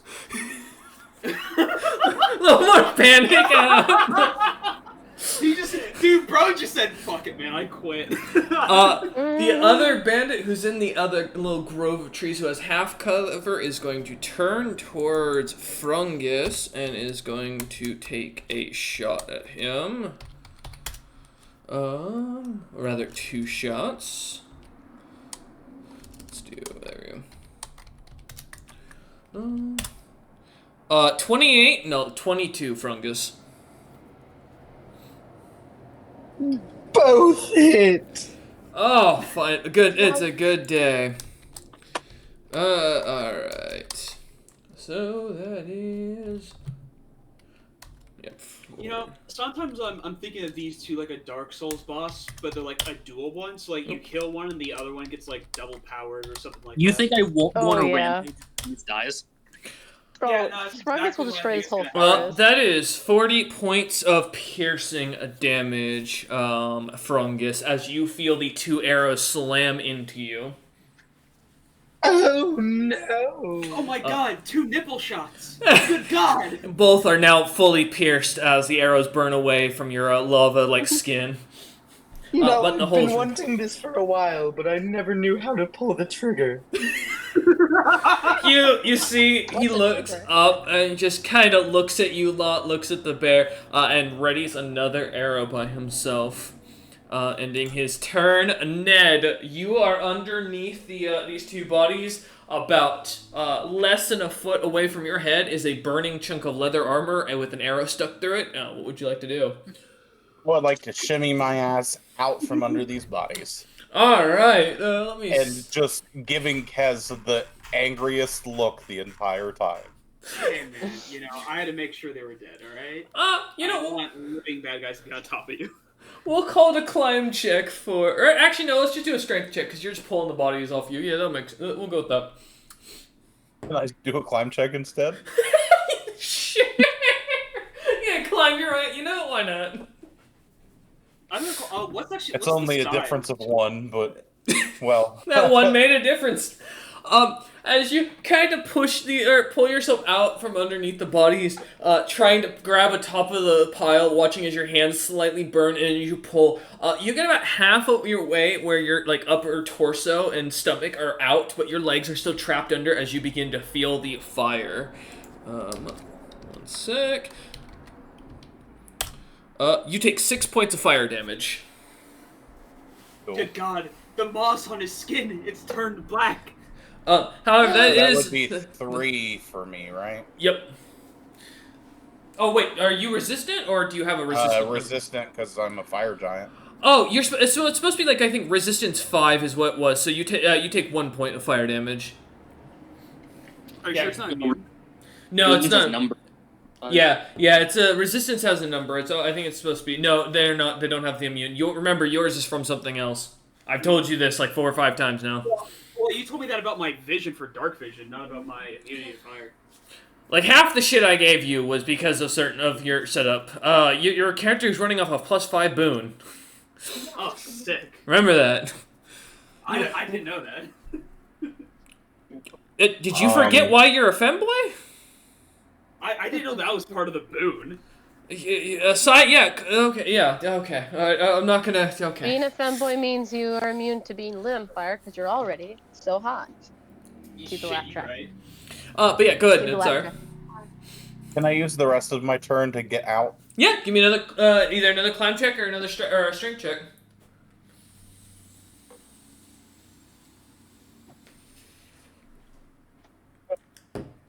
Man, it is not going well tonight for you. As is that another? Is that not one? No, that's just a 4. Okay. As you try to pull yourself out from under the bodies, their weight on you and all the fire around you, it's a lot to take in, Ned, in this moment, as you're trying not to get yourself lit on fire, wiping the flames away from your skin. As the moss starts to catch, as you start to panic and pull, nothing seems to work. Your legs are still trapped. Ooh.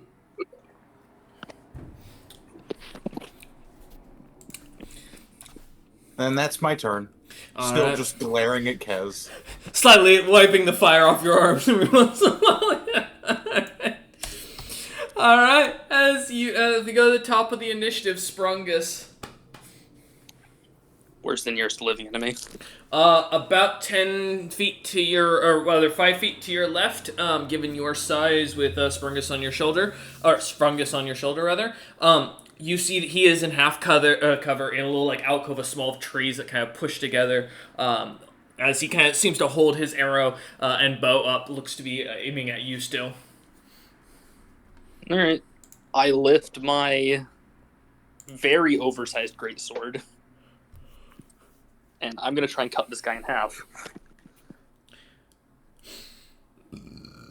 Oh, no.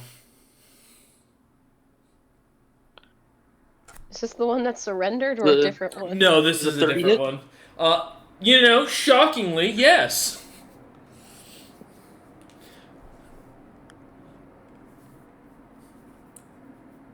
$36.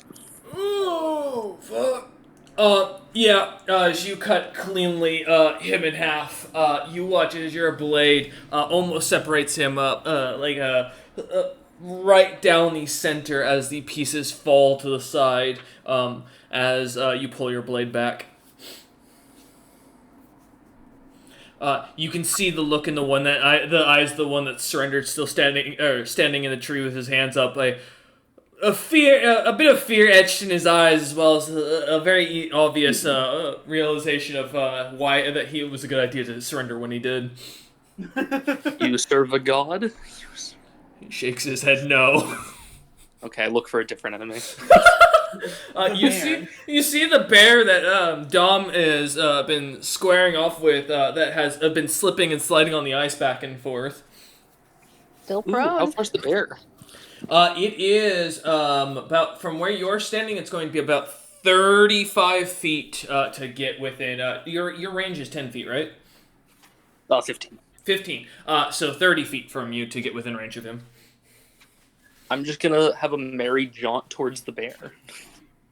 All right, as you walk over, you can pass Ned, who's staring, glaring at Kez, who's trying to look at, kind of assessing the situation on what to do, on how to get Ned out. As you pass by them, Frungus still on your shoulder, not really getting a decision where he goes. As you walk over, the bear looks like it's like trying to stand up as it keeps slipping and sliding on the ice. I pat Dom on the head and I just say, Sprungus will handle it.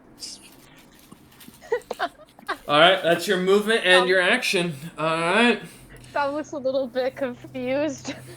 Does that end your 10? All right, Dom, you are up. Well, I was just told Sprungus can handle it. Are you gonna let him handle it after you've been doing a poor showing of beating up this bear? But that sweet opportunity attack. The pad has cut out my internet. Am I back? Mm-hmm. You are back. You hit the restart button on my router, which lies on top of Dom's head. Fun fact. Oh, nice.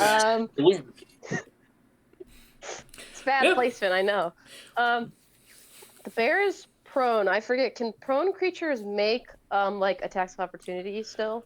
They can't make attacks of opportunity. They can make attacks. It's just they have a Okay. -4 to attack. Then Dom will allow the giant fire genasi to take this one, at least for a second. He tapped in. It's only fair. And I will move over to attempt to help Ned, 3 letters, not be under body. So I'm going to move over and attempt to help, like, either pull Ned out or shove the corpses off. All Yeah, I right. just realized we are all like 3-letter like names that we go by because we got Ned, Dom, and Kez. Don't worry, Dom. As you step back for a moment, you see the fear in the bear's eyes as it seems to be looking at Kez, trying to push itself away from him.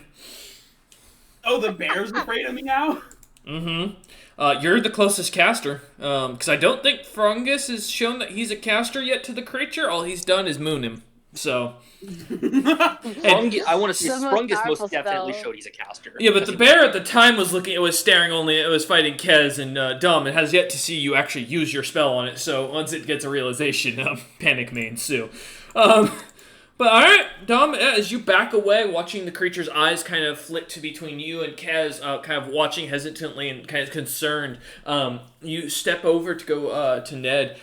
Give me either a strength check. Actually, this time it is just a strength check. If you're gonna pull Ned out. I was gonna say. Yeah, it'll probably just be. Let me see if this dice will give me.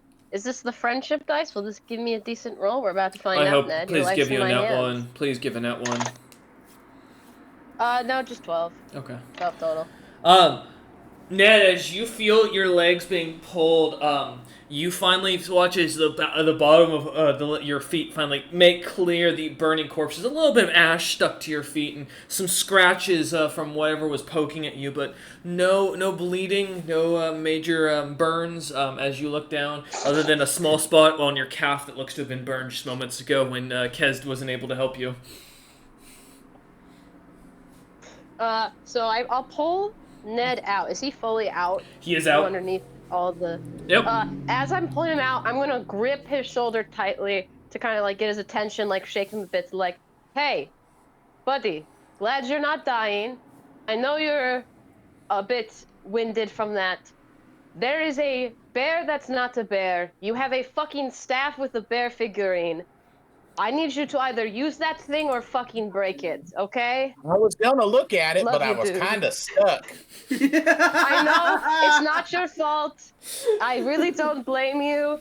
Please, Sprungus is probably going to crush it, so if you can use that bear, I'd rather you use that staff. Anyway, glad you're alive. I kind of just dust him off a bit, and I'll stand up and I used my movement. How close is the kobold that's surrendering? Walking over to Ned, he'd be about 5 feet in front of you and 10 feet up. Can I? Because no, I guess I pulled Ned out as an action, didn't I? You did, and you moved. Yep. Okay. I'm going to look at him while at my full height. Just, that, like, gloves off, scaly, kind of twisted hand revealed, like, I'm fully healed, but there's still arrows just sticking out my back like a porcupine. I'm going to look at him and glare and just say, "Stay there," as, like, an order. He seems to... just to see if I can intimidate him. Alright, roll intimidation. Yeah, I don't trust that he's not going to try to run off, and we're going to want this guy alive for questioning, so... That will be... Where is my intimidate? That'll be a 13. Didn't roll that high, but you know what? He looks at you and just seems to nod understandingly and just stands there. Doesn't give any indication Cool. of fear, but he doesn't seem to move. He'd be like, "Hey, no problem, boss. Yeah. I'm just a No goon." problem, boys. As you Do turn we down, have our first hireling? jumping on Frungus as you stare at this bear who's now laying prone on the ground, ice under his feet still. The creature looks up with a little bit of panic, looking over towards Kez, and doesn't seem to even be looking at you or Sprungus. What do you want to do, Frungus? Hey, bear! Do you worship a god? Give me a moment.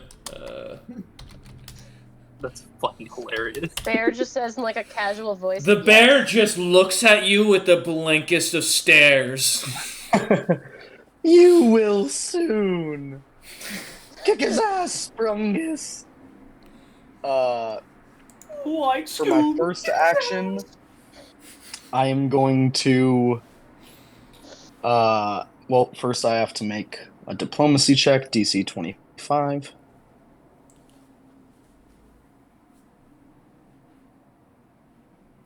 Yep, it's not a nat one. And I'm going to affect you, Sprungus, with Good Hope. Okay. As if by the Good Hope spell. And I'm going to use my second action to do this again, but at the bear. Also not a nat one.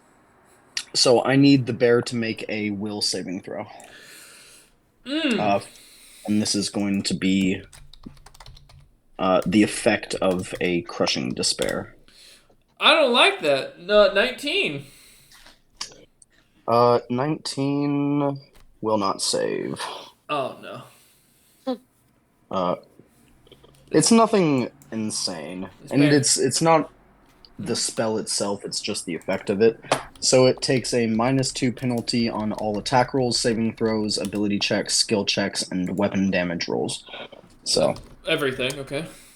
Everyone just hears Sprungus yell, "I believe in myself." I believe in myself. kick his ass, Sprungus. All right. As you kind of cast this crushing despair, you see as the bear just looks more depressed on its face as you say this, as it stares at Sprungus now, as if the signs of defeat on the creature's eyes are already kind of dug into it. You have caused the bear depression. Damn. All right. I assume by Frungus remuting, that ends his turn. Yeah, sure. Yep. Okay. All right. Continuing on then, Kez, you are up. I have a question. Would I be able to use Healer's Vision to find weak points? Like, say, as I know this is... Because the whole point, like, Healer's Vision, like, he kind of, like, pulled back the, with your vision, like, the outer layers of a being to look within them, which it would normally give you insight, like, on heal checks, but it also gives, like, assassins, like, a better chance of, like, doing more damage and attack. Do you think by using this, I could get an idea of where some weak points are? What's your alignment? Lawful good? No. Aww. Because that would mean that you are specifically willing, or like you're putting your mentality that you're going to be killing this creature in a way that's going to be as deadly and, in theory, it may be painless. Quick and painless. But it's still, yeah. I mean, if you want to use it, as far as it goes, you get the sense that your god would not support something of that sense, and that would be an evil act going against your clerical views amongst the church. Okay. You can still choose to do so, though. Yeah, no, we're good. That's why I was asking first. No, yeah, fair. What the ruling on that would be. Okay. Alright, let's see.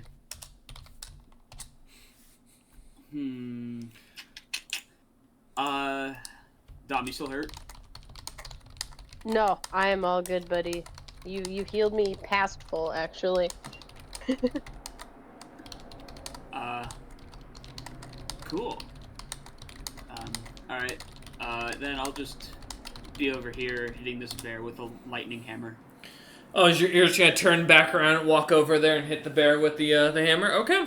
Yeah, as I'm walking over, I'll say the magic word to ignite my hammer, which I have never been given a word, so I'm just gonna whatever it is, but I'm gonna, it's gonna be the giant word for charge. That's what it is. Okay. Lightning starts crackling from the hammer. Likewise, slight little twinge of lightning sparks from my eyes as well, just for thematic reasons. I'm gonna walk up and smack this bear with my lightning hammer. It's already depressed and prone, so sure, go ahead. You get a +4 to your attack because it's still on the ground. Thank you. 22. That hits. All right. D10.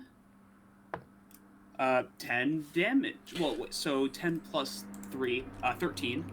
Okay. As you hit the creature, lightning striking, causing it to jolt. The creature seems. I still need to roll the lightning. Go ahead. Pull up the d6. Also, I assume, can this creature be poisoned? No. Okay. 5 lightning. 5 lightning. All right. As you slam into the creature, a bolt of lightning almost shooting out into the body of the creature as it makes contact. The smell of burning hair kind of catching your guys's, or catching your nose. The sad look in this bear's eyes as it looks on at you with big eyes, trying to, as if it's pleading for its life.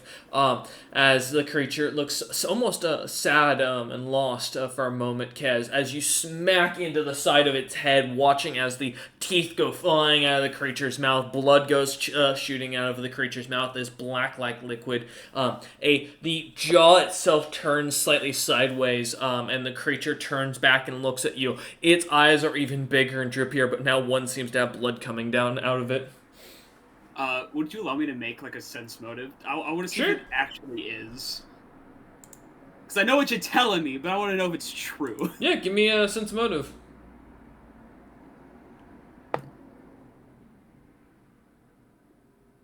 13. Everything looks like the creature is sad, but something about it, you can't help but wonder, it looks mechanical.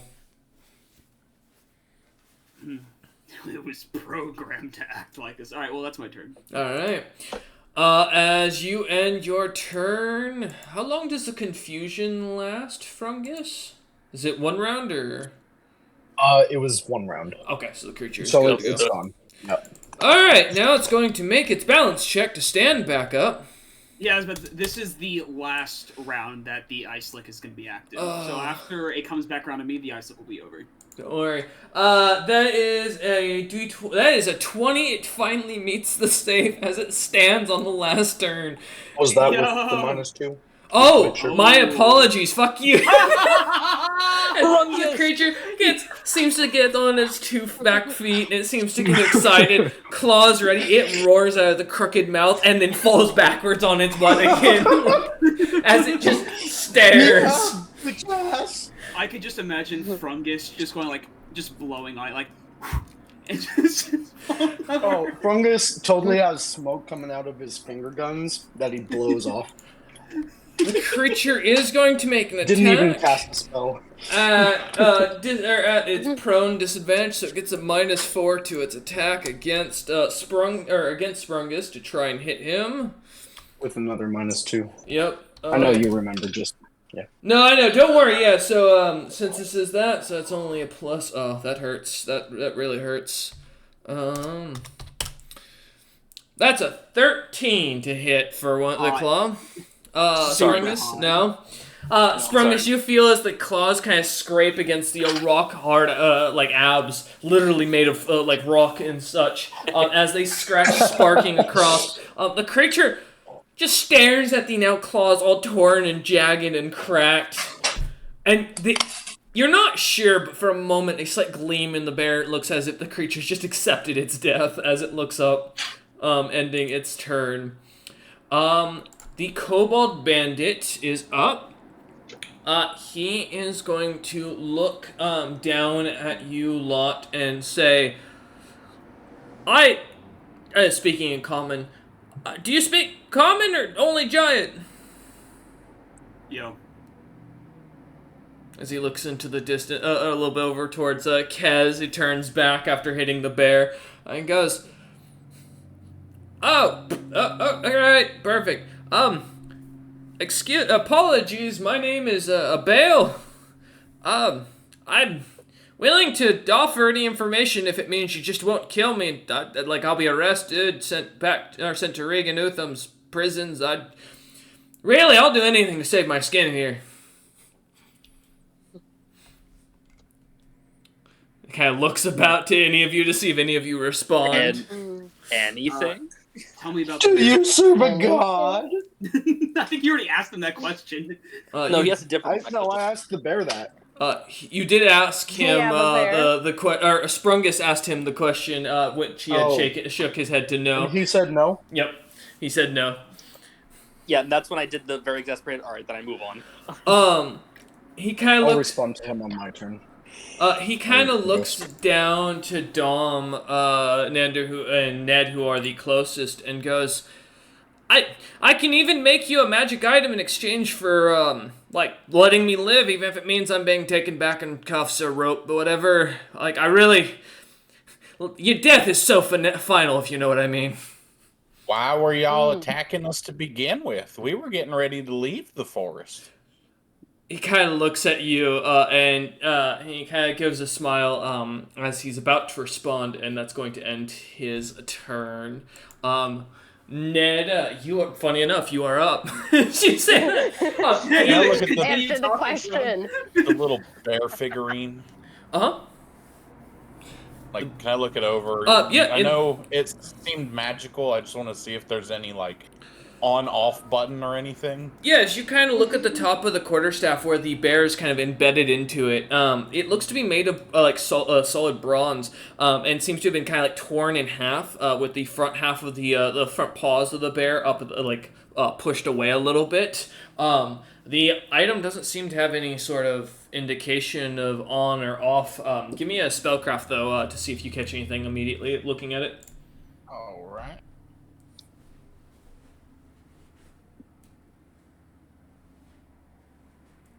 Oh my god, number 9. Man, let me double check something. We're rolling rough today, Ned. Yeah, Ned, it's a little it looks like a toy. It's definitely magical. Someone didn't just make a perfect design of a brown grizzly bear into a bronze, or rather copper figurine. Bronze figurine. My apologies. As you look at it, but you're unsure how to activate it, how it works. Nothing kind of comes to mind. You say there's 2 pieces of the bear. It's kind of separated. Yep. Can I push them together? It is stuck somewhat in the wood. You'll have to pull them out of the quarterstaff. Okay, I will do that then. All right, give me a strength check to see if you can pry the pieces out.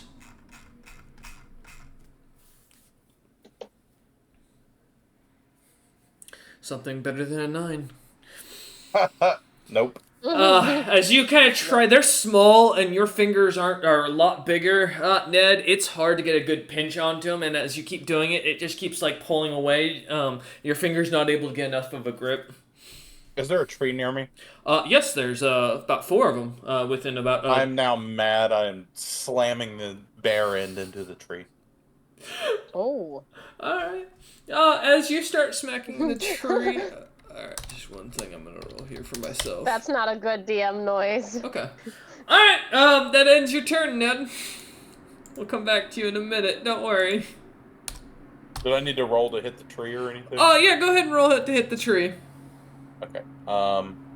Is it just going to be my base attack, or is there any the extra roll? The staff doesn't give you any bonuses. Yeah, it's just a base attack. Okay. 17, there's a decent one. That hits the tree. Go ahead and roll damage. Okay.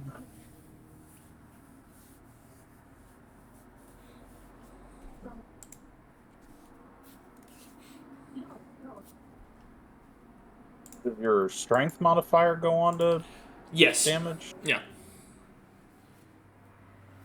For a quarterstaff, 2. Oh, 2 damage. As you smack the tree, the slight sound of the wood hitting wood kind of causes it to slightly move, a couple of leaves falling down. Ned, as a big, hefty chunk of snow smacks on top of your head, kind of dropping there as you look about. Like smack into the tree, just son of a bitch. All right. As you end your turn, back up to the top of the initiative, Sprungus. This bear just got its jaw shoved to the side and lightning bolted. What do you want to do? The bear's time is now. All right. All right, let's do the first swing. It's a That 22 hits. to hit. Not a good roll. Trust me, I don't think you can roll low enough not to hit the creature. Only because of the prone. Actually, that would have been a 24, but either way, it doesn't really matter. 68 plus 8.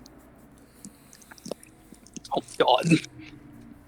As you slam into the bear, Ned, as soon as you hit the tree, you watch as the little bit of bear statue piece, or like figurines, it goes, starts to glow and begins to shatter, almost as if it seems to spark and explode out, chunks of it going everywhere, as the bear gets cut nearly in half by Sprungus in the background.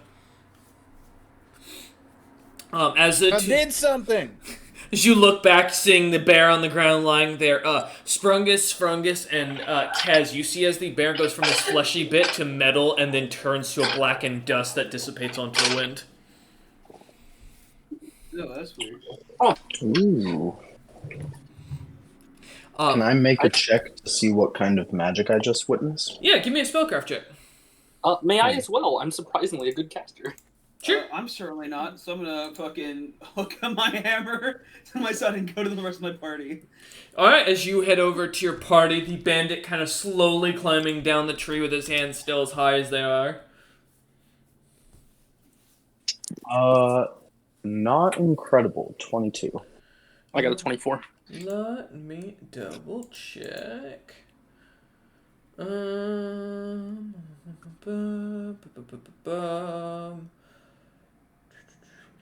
I'm just checking something to see. Neither of you are sure what the spells or what just happened. However, you both recognize as whatever magic was going on as the schools of transmutation and enchantment. As the bear seems to have given off some sort of magical spell before being killed and now dissipating. Okay. Sprungus just turns and looks at the one guy left. You see, this is the kind of thing that makes me wonder why people choose the bear. It just doesn't make sense to me. He kind of climbs down as he looks at hearing that and goes, so about bargaining for my life, I don't have any more weapons on me, as you can see, I'm kind of nude. Thank you for burning my leather tunic, by the way. Am I free? Why did you attack Can us? I? You never answered my question. He nods and goes, oh, yes, are you lot not with the weird little cleric and druid female we had found recently, or looking for them?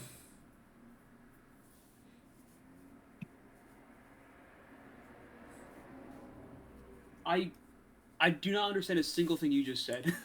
Looks at you. I'm glad I wasn't the only one. Yeah, You're- I think something was lost in translation, You- i.e., I think there was a little breaking up there. I didn't really hear everything that was just said. Kind of looks at you and goes, "You're one of them clerics of that Ella Ugbo chick, right? That the god that's not really a god, that's a demon, that's a god, and got their church hit." Yeah, that's me. Kind of nods and goes. He looks over at Ned and goes, "And you're some druid of a fancy grove. That's why you picked up the stick, right?" I was just looking at it.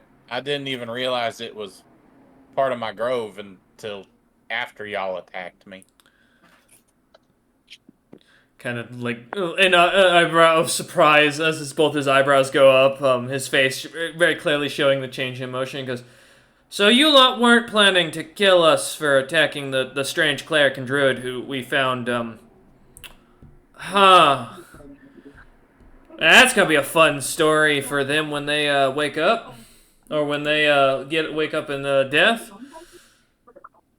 He kind of looks for a second over at the bodies, and you see a little bit of a thought in his mind go by for a second. Goes, So am I gonna be killed for this? I mean, you surrendered, so I mean, I'm certainly not going to be the one to take your life, but we are taking you Mm. back to the camp. Well, hold on just a You- minute. He nods. You currently serve no god, yes? That's correct. Oh, I see Well, what's going on here. praise be to this day, you are saved. I don't feel You very have a saved. god now. Oh no. Yeah, I mean, but praise be, yeah, what's this god's name? Whatever god would benefit such a... I mean, a God. I'm just gonna look at Frungus if he wants me to. yeah, I looked to Sprungus. We are the children of the Great Forge.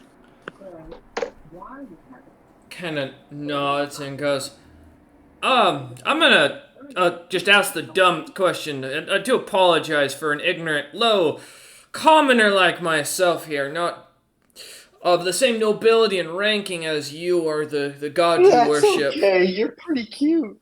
Oh no. You see a shudder in him for a moment as he goes, who is this, or what is this great forge? I've never heard of it in these lands. Our father is the demigod of competition. So that means I can still kill people? Yes! It is a competition. Anybody who does not believe. He kind of looks about to Kaz, Ned, and Dot. That looks at the piles of burnt bodies, the the split in half corpse and the split in half bear, and goes, "Sounds like a great religion to join. Where do I sign up?" Shake my hand. I don't shake hands with creatures that I can't identify. I've learned my lesson with that. Our master got us here in the first place with that one before he died. Do you want to walk out of here alive? Shake my fucking hand. Can I make some sort of check? I heard wipe in the back. Yeah, Drew did go damn. Yeah, give me a diplomacy or an intimidation, depending on how you're kind of trying to push this.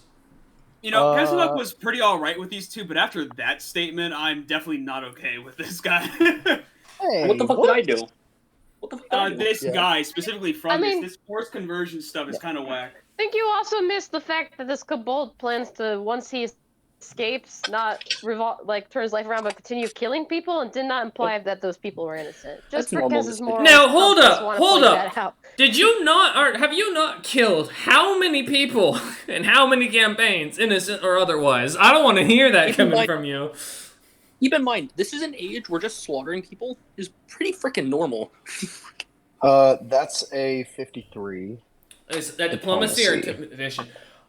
He kind of looks at you and goes, it's all the same. I do very much I'm appreciate. doing you a favor here, bucko. I think it would be better if I instead returned to the church's headquarters and swear my faith directly to the god to show my sincerity, as it's only right that a fresh convert do so. As he kind of bows. I'm just gonna hand him a map. Sprungus, you- before you kill this guy, I wanted to know more about that magic item he offered. I don't think he's gonna Sprungus. Yes.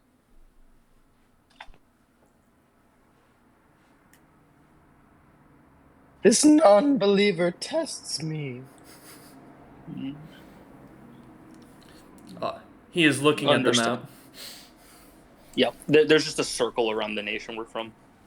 It's like, I imagine it's like a heart, because I imagine Frungus was got it at some twice. point. I have no guarantees other than your word that you're going back to Daddy.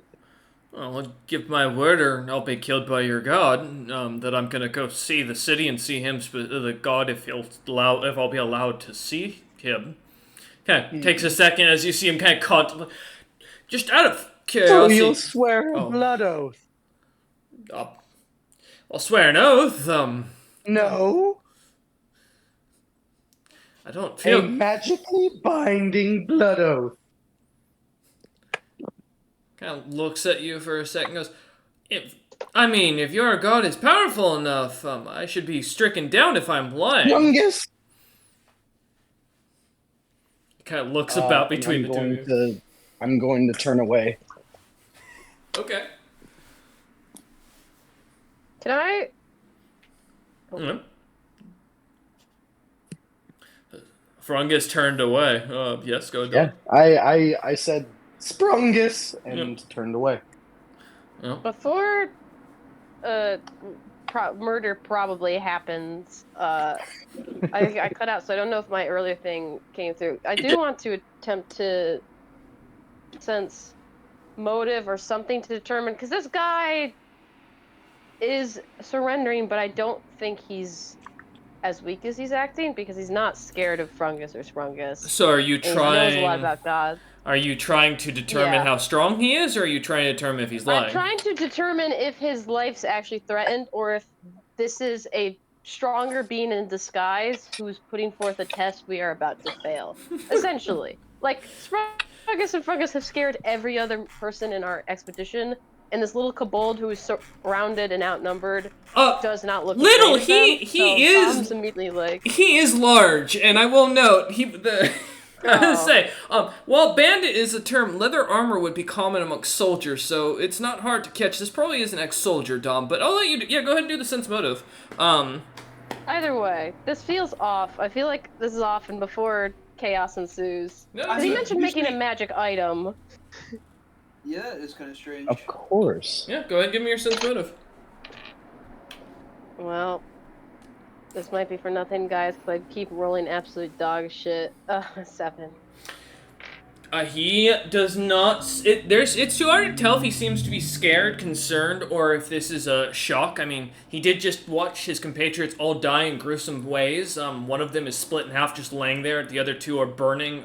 Watching one of your companions smash them with a hammer, while obviously being dead.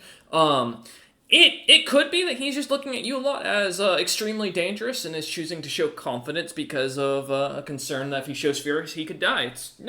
It's too hard to tell given the current circumstance what's going through his mind. He doesn't seem to have any weapons and does not seem to be looking like he's ready to fight in any way.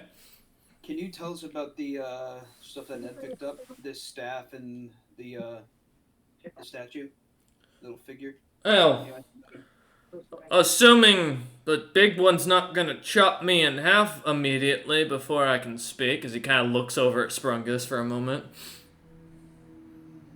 I mean, Sprungus put his sword away.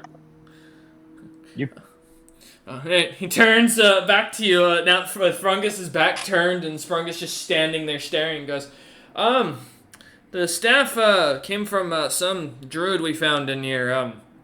Don't know her name. Don't know her race. All we found, we smacked her upside the head with a couple of staves.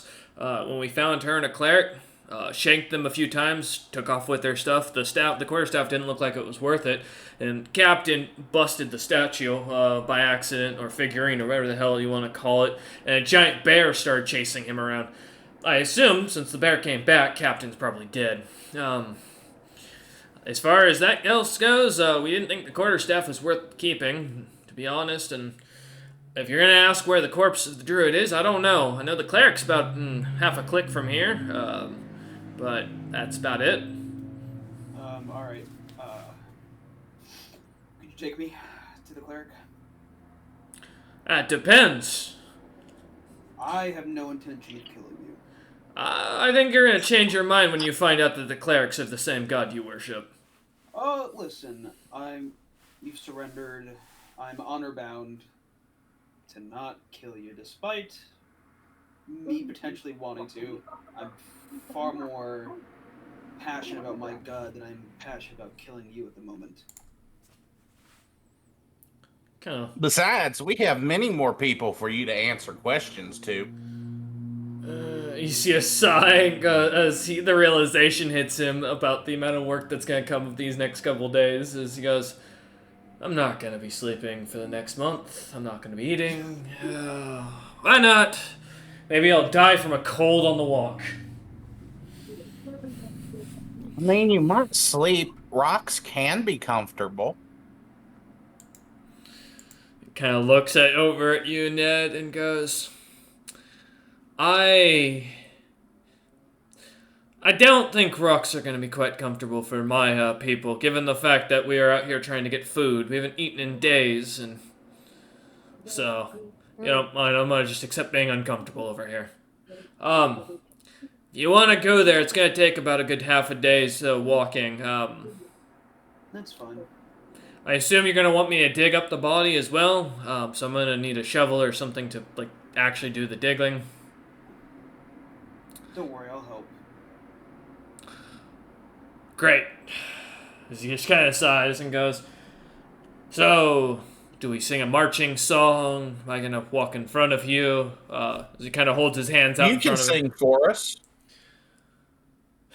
Actually, before as we're getting going, may I ask what you know about the these woods that we're traveling through? Some information would be quite beneficial. Well, it granted me an interesting ability. I can make magic items now if I with anybody's hands I shake. It's an interesting kind of thing. We made a deal with this weird tree spirit that seems to be a guardian of the forest. I don't know much beyond that, but she came to our camp the first night we showed up here. Said Captain would be some king. I don't know. As he kind of shrugs and goes, when she got through talking to our captain, we each got called into the tent to talk to this tree. One by one, we each came out with something. The other three, he kind of points over to the corpses over there. The one that's split in half, he was fire. He was immune to fire. Worked out great for him. The two there, one of them's immune to poison. I know that. He immediately injected himself with a bunch of weird, venoms and poisons and other such things. One on the bottom there, I don't know. He said something about water breathing. Captain. Hey, I can breathe water too. Captain gave or got something about leadership, but I don't know. He wouldn't tell us anything. And then we got a vision telling us that there was a group that was going to come through here and attack us and kill us. I'm starting to realize maybe it wasn't the cleric and druid, but you lot. In our defense, you did attack us. In our defense, you look like a woman. I don't know. Don't know. That has nothing to do with. Not an insult. It's just the fact that we've mistaken you for the female druid. Although the armor should have given it away, and my compatriots who are now lying there as he kind of stands looking over at them, yes, should have figured that out. And not the green giant covered in moss. We thought he was your husband. I'm literally wearing metal. I've seen metal druids before. They're rare, but they do exist. I'm just staring at this guy with all these wrong guesses. I just look at myself. Man, this was a horrible amount of bad decisions. Holy shit. I assume you're gonna want the items that we took off the druid and the cleric as well, not just the bodies. Yeah, probably. Yeah, I'm gonna want the cleric of, my deity. You're gonna need to move the corpse that's split in half then of my kin there. It's buried under there. I just casually pick it up. Thanks. You. Yes, Dom. I have questions as well. Dom kind of leans forward. He shrugs and sits on a rock that's kind of protruding, still butt-ass naked, nothing covered, as he just sits there and goes, "Why not? I'm just shivering anyways. I'm probably gonna get frostbite before we even move, so you're not gonna find the body by the end of this. But yeah, go ahead." Can I just sit to him so he's forcibly warm? Yeah, you can exactly. the giant genasi over there. That's a genasi? I thought that was a mountain. I hold up the bedroll with the big holes in it. Hey, you know what? Maybe those holes can act like, for his arms. He could wear the bedroll. He sighs and goes, "Sure, what do you want to know?" You claimed you could make magic items by shaking hands. You got powers from a tree spirit. Mm-hmm. Where's the tree spirit? Well, I mean, I assume in the Seems trees. rather important. Yes, but was it around here? Was it in a Oh, you different mean where part? did I see it? Oh, he kind of nods and goes, That makes more sense. I thought you meant it was just where was it in general. I mean, it's a spirit. Fuck if I know. These things, it popped out. I didn't even expect to see it when I showed up here. Hell, First Reagan it was- Utham didn't mention anything about spirits in his lands. First, it's ladies and lakes giving swords to Exactly. people. Now there's tree spirits giving people magic powers. It's funny There's you no way mention to that. run them. There's a lake near Knighton that does the same thing, but she pulls you in and eats you. My advice for you young adventurers here. I've been out here a few more years. Well, actually, I In a mean, good way or a bad way? No, I think it's a bad way, buddy. I've never seen a man come out with a clean bone. Oh, it must have been a good time then. No. I mean, like, there's nothing but bones that come out. Yeah, Spotless. No, I gotcha. Wink, Oh wink. god, you really are a freak. In the sheets, that is. You know it. Good god. So So a siren or a mermaid in those waters, huh? he shrugs and goes, I don't know. She mentioned something about a magical weapon. I wasn't dumb enough to go near it.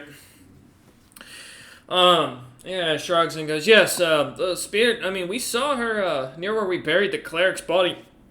We were told that that it would help our powers grow stronger if we gave, like, the bodies of the druid and the cleric. I can tell you where we found her, and like I said, I'll take you where the cleric's buried and where the druids, well, should be buried, but, apparently when druids die, they turn into logs. So, Can I? Not Is that common sense totally rule? true. yeah, give me a common sense roll. It's just a wisdom check. Yeah, go ahead and give me a one as well, Ned. Did you 'Cause say I don't wisdom? think they. Yeah. 13. I don't think they do that. Do I get anything extra since I'm literally a druid? I have a lower DLC for it, yeah. Okay. I'm Let's see gonna what It's like D&D that, Beyond has to say about that. I want to roll it too. That's 9. Oh, a Ouch. dirty 20. Nice, okay. Kez, you're unsure, when you think about it for a moment, you haven't met enough druids, and Ned's definitely nowhere near old enough yet, to kind of, caught that in your, to your attention. Ned and Sprungus, Sprungus, you're sure that's not true in the slightest. That'd be pretty stupendous to for an effect to do is suddenly turn into chunks of wood, but you'd feel like there'd be more trees if that was the case, as there's been druids for longer than any other race. I mean, history state that they've been one of the oldest magic casters in history. A dryad type of thing, you know? Ned, as you hear this kind of thing about, there was a grove that once was able to do something similar. It was said to be a grove of creatures or monsters that were, when they passed on, would turn into trees and would, in theory, reconnect with their families, giving them power and kind of continuing to support the grove. However, those are supposedly mostly children's fairy tales. Nothing has any concrete evidence, if you will.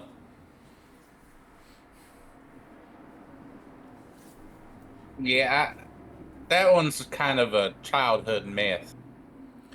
Kind of looks at you and goes, I think you got duped.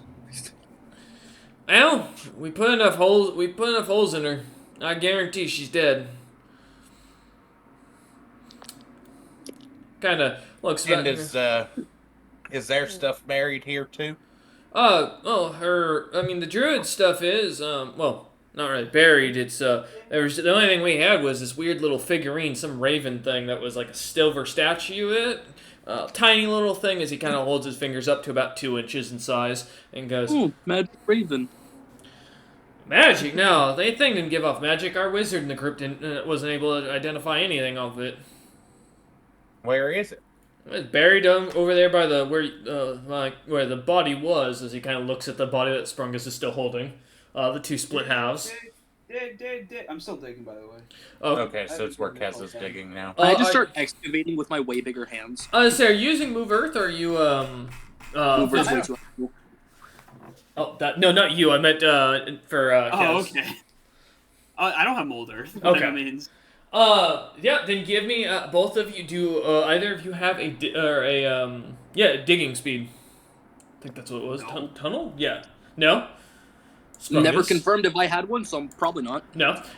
Then give me strength checks, both of you. come on, my 17 in strength. Do me good. 17. 23.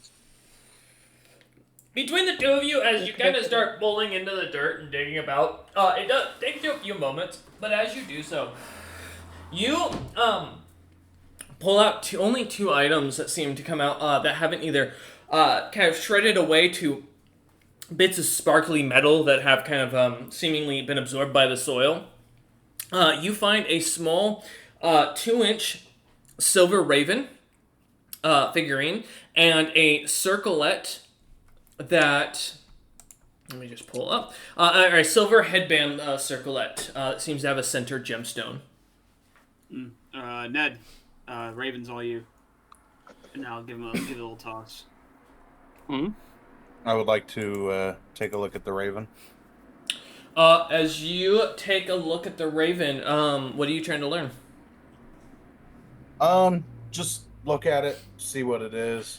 Yeah. I mean, he said it's not magical, but I don't necessarily trust his judgment.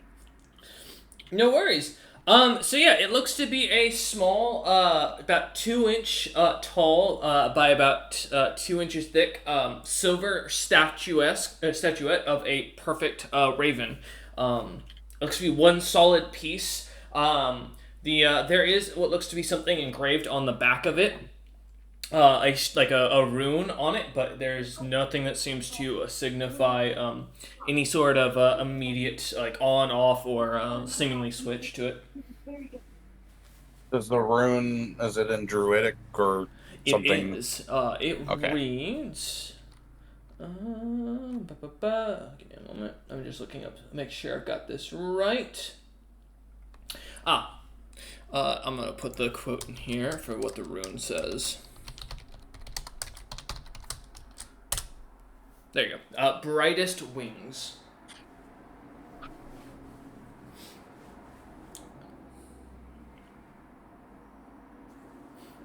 Interesting. Have I ever seen or heard that before? Give me a knowledge nature. Cool. Can I gather anything off of this silver circular headband with a crystal in its center? Gemstone. Yeah. Yeah, give me knowledge arcana or a knowledge religion. They will result in 2 different things. Knowledge religion or knowledge arcana. Let's see. Let's do religion.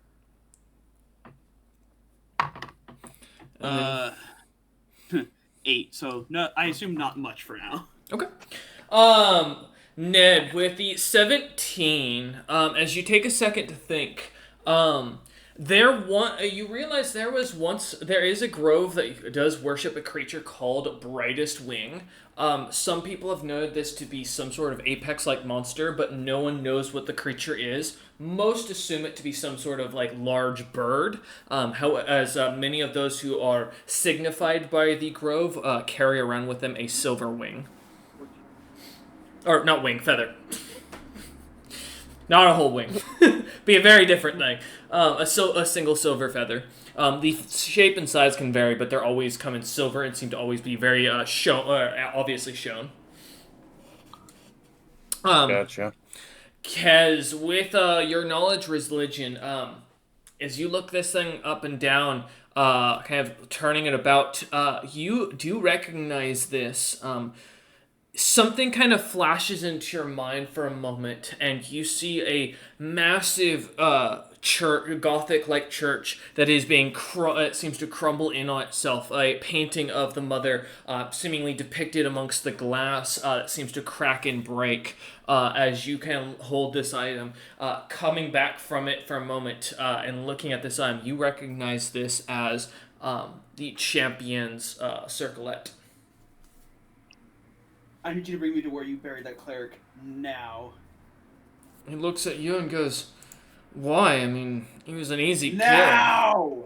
Jesus Christ, someone get him a fucking candy bar or something.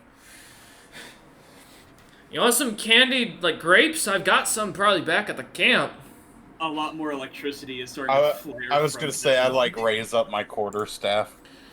Fine, Jesus. God, you people are fucking infuriating. One point you want questions answered, next point you're freaking out and wanting to kill me. Make up your mind, you're gonna kill me, don't make me walk all the way.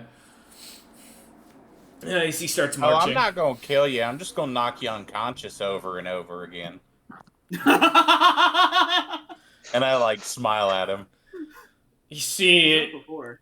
there is a moment of look, and as it kind of seems to look at you and looks as if you see if you're telling the truth, that you're being honest with him, and as it dawns on him that you're fully being honest, he goes, "Right then, to the body, alright. Why not?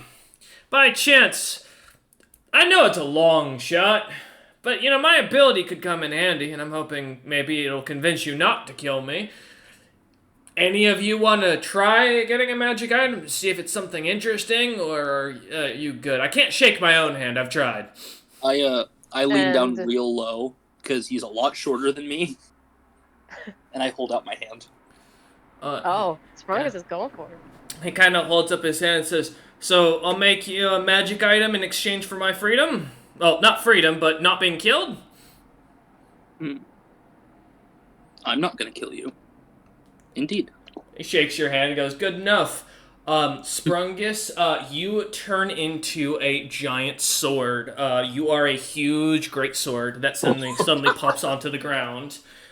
As Sprungus, you fall off his shoulder to the ground. As he looks at you and goes, "Ah, I didn't think someone was actually gonna fall for that. Jesus, finally I can leave."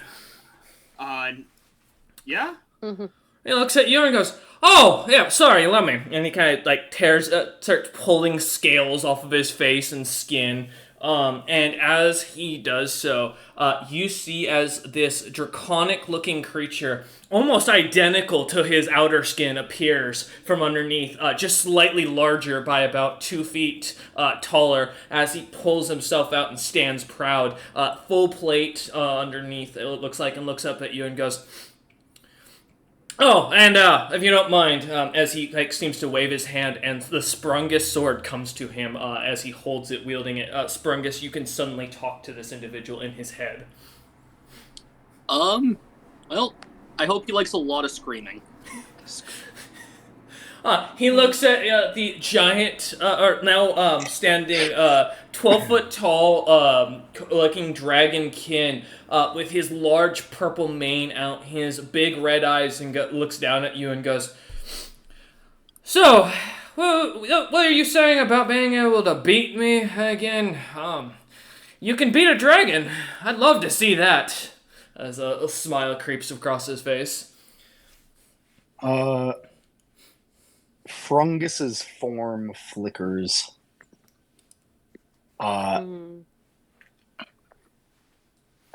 He has his fists clenched, and you see the petite elven form flickers a couple times and fades away, and is replaced by a 12-foot tall ice and stone creature.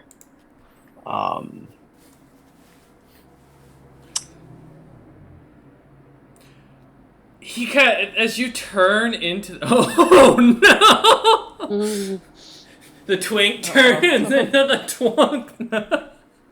Man, I wish I could do I'll that. give you one chance.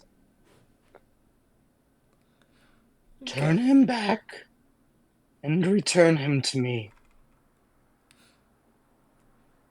Now. The howling dragonkin kind of stares over at you as you turn into this and looks about the party and goes, kind of seeing the clear shock I imagine on Kez, Ned's, and Dom's face as seeing this new form of No, Dom anticipated something. It's not bad the would weirdest happen. thing we've seen. It kind of looks about and goes, "Well, firstly, I couldn't turn him back to a normal thing if I wanted to. I don't know how this power works. I was being honest about the spirit. I will give him to you because it keeps screaming in my head and won't shut up. But only if I get an exchange if I want to be allowed to leave here of my own free will. I'll give you the directions of the burial site, and then I continue on my way as I promised to your father's church to pay my my dues. And if he accepts me as a follower, I go to his church. If he doesn't, I move on. That's the best I can offer you. As he holds the sword out, kind of aiming it towards Keznok and Dom. I am a man of my word. I told you I was not going to kill you. I don't go back on my word. He looks at Frungus and goes, "That's not what I asked. I want my freedom." Well, By all means, I I only want to mean- know where the burial site of one of my own is. No. I think there might be an arrangement for that, but we're gonna have to bring you to camp first.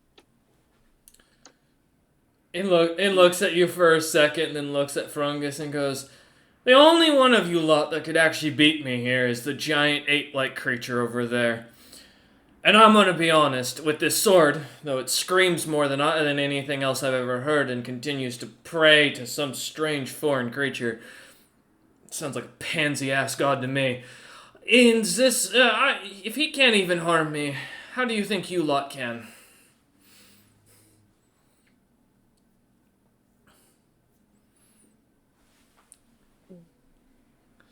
I will let you leave from here if you give me my brother, give us the location of the buried cleric, go to Daddy and swear fealty to him immediately. Shake my hand. Wait. Kind of smiles and goes, "I don't need to shake your hand, but with that, I can unseal this." As he kind of, you watch as he cuts his hand with the blade, and Sprungus, you are suddenly being slightly held for a moment in this man's hand as one of your legs is being held and your head is being caressed by his other hand. As he immediately lets you go into the ground as your weight seems to almost pull him with you for a second. As you stumble to the what ground. happened? He turns Sprungus back into a normal from the sword. I'd like to armadillo ball So around he's the just a man. liar. You're gonna try and grapple? Alright, it'll be a reflex, your two reflexes to see if he notices beforehand, so. But guys, I need to know I need to know where he's at. I'm sure we can find him even if they murder him. We'll see. I have wares. Khajiit has wares. Khajiit has way.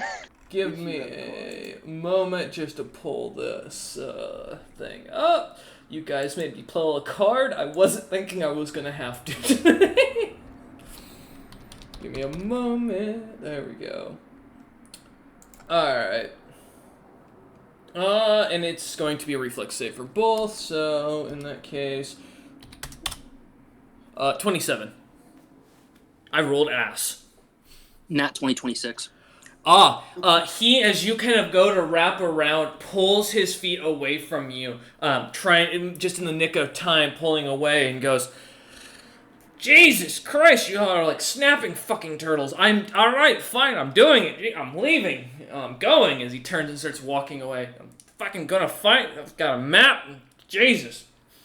Here, as he kind of chucks a balled up piece of papyrus over towards you, Kez, and like starts jogging at a decent speed away. I fucking scramble for the paper. He is going to jog away, leaving you there, Sprungus, on the ground, and the rest of the party kind of standing there. Mm-hmm. At any point while he was transforming Sprungus back, was I able to touch him? No. You didn't move Not forward. even a check. You weren't moving forward. He was at the front of the group. I was trying to shake his hand. I know. As far as it goes, that was the whole point. Is he's trying to avoid getting near your hand. That's why he keeps tearing you down for deals, and when she kept tearing you down to shake. He just accepted your deal verbally, as he stated, and then turned Sprungus back to normal as he runs. Now, my question is, in this form, I don't know what your speed is. His speed in his current form is only 30 feet of movement, which puts him at 120 for running. Are you going to be chasing after him, or are you going to stay with the rest of the group? I would like to cast Entangle. Fuck you. It's a 40-foot radius, so I would like it to start where he's at and go 40 feet out. What's the save? It is a DC 20 strength or escape artist check. What do I escape artist? Please tell me I have escape artist, for the love of God.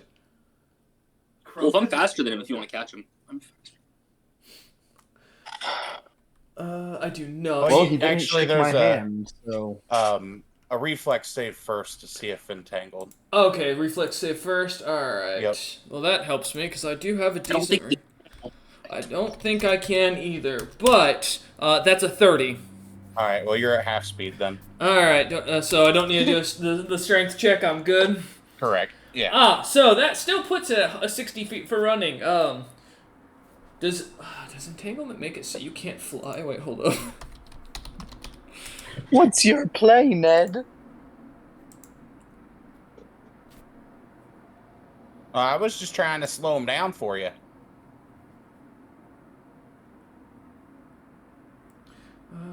Okay, it's just at half. Okay, so he can still take off for flight. Alright.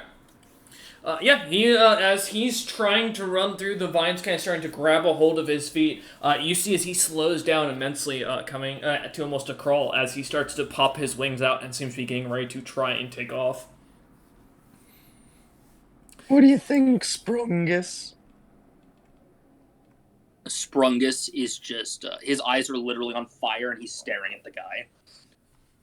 I'll climb on his back. Oh, no! So full speed flight, 180 feet. Alright!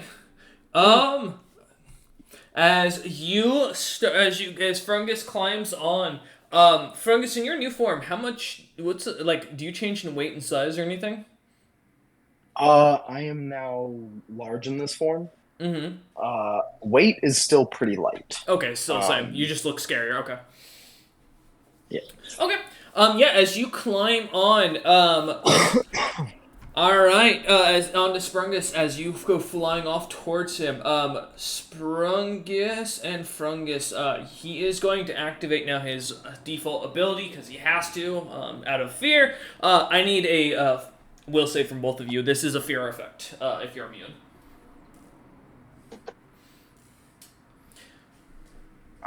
Let me check real quick. I think I'm immune to fear.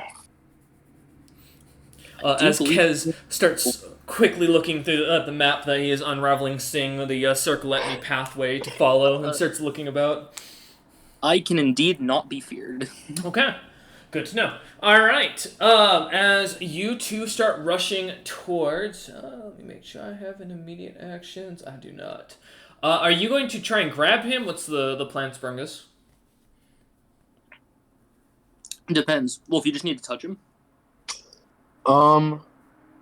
Touching is a start, but it won't seal the deal.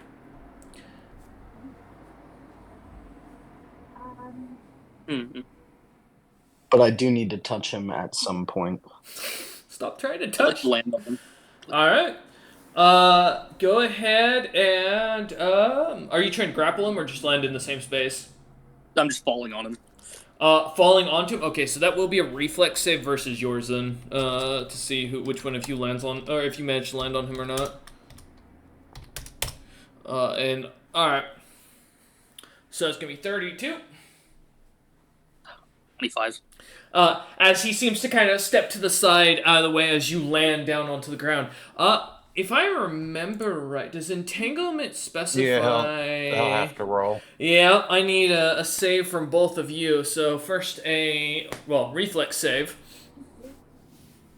As Sprungus goes landing onto the ground, falling. Assumedly, Frungus, you're also going to be. as you two go charging off after this creature. While they're rolling this in the background, Ned, Kez, and Dom, are you watching this fight, or are you going to start following the map? I'm gonna start following the map. Okay. That's my first priority. Yeah,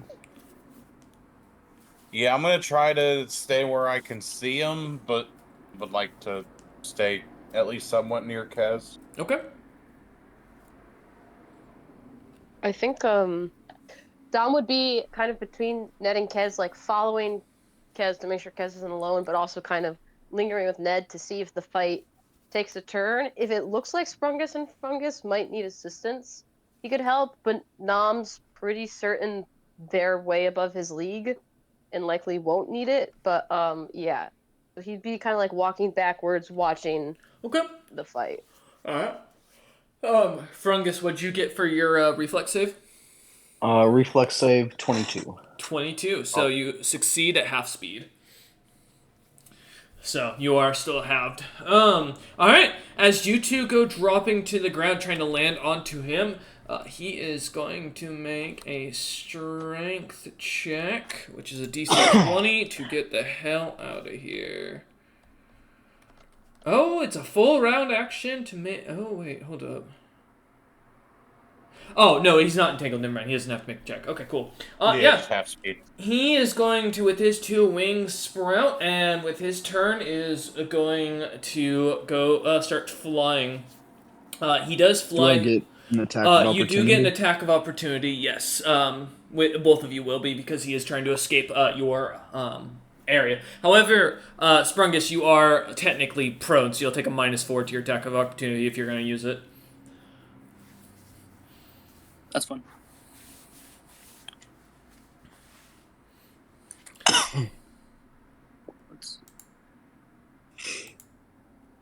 That's a 30 to hit. 30? That does not hit. I realized I cannot do my touch thing with an attack of opportunity, so not much I can do. All right. If you're choosing not to attack, that's fine. He is going to fly. Well, it would just be me punching. I mean, do you want to try and swing for it? Because if you do, it stops their movement and them getting away. Oh no, it doesn't. Never mind. It doesn't. Never mind. I'm thinking of a different tabletop. I'm thinking. Yep. Sorry. Something else I was running earlier. Yeah. No. All right. If you're choosing not to put damage down, no worries then. He is going to fly straight up the 200 feet and continue on another 400 with his full flight run speed. He is going to fly straight up 600 feet and end his turn. All right, Frungus going up. You're on. Okay. Bum, bum, bum.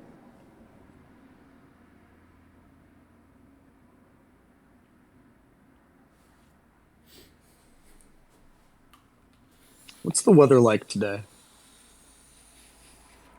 There are clouds as usual, but the weather seems to be mostly starting to warm. It is a nice warm 30-ish degrees at this point. The winds are roughly coming from the north from what you can tell, and pretty chilly coming off the ocean. Awesome. I was so imagining like a weatherman like, hey, we've got a high in 30s today. Yeah. Quite warm out there for us frost giants out there. Some nice winds blowing. Going to remain on my brother's back, even though he's prone. And I'm going to yell up into the sky. Because the weather's not bad, so 600 feet, he should still be able to easily hear me. Mm-hmm.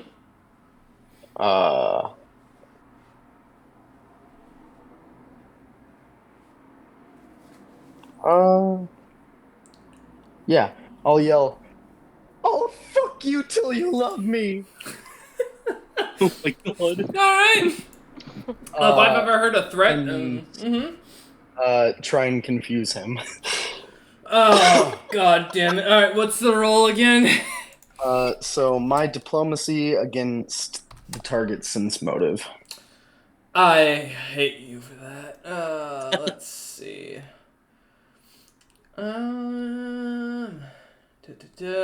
It's sense motive is wisdom, right? Let me double check. I think so. Yes. Yes, it is. Think so. Thank you. Alright, I appreciate that. So, that's unfortunate for you on that. It's the only one I might actually have a... Is it really? It might be. Okay.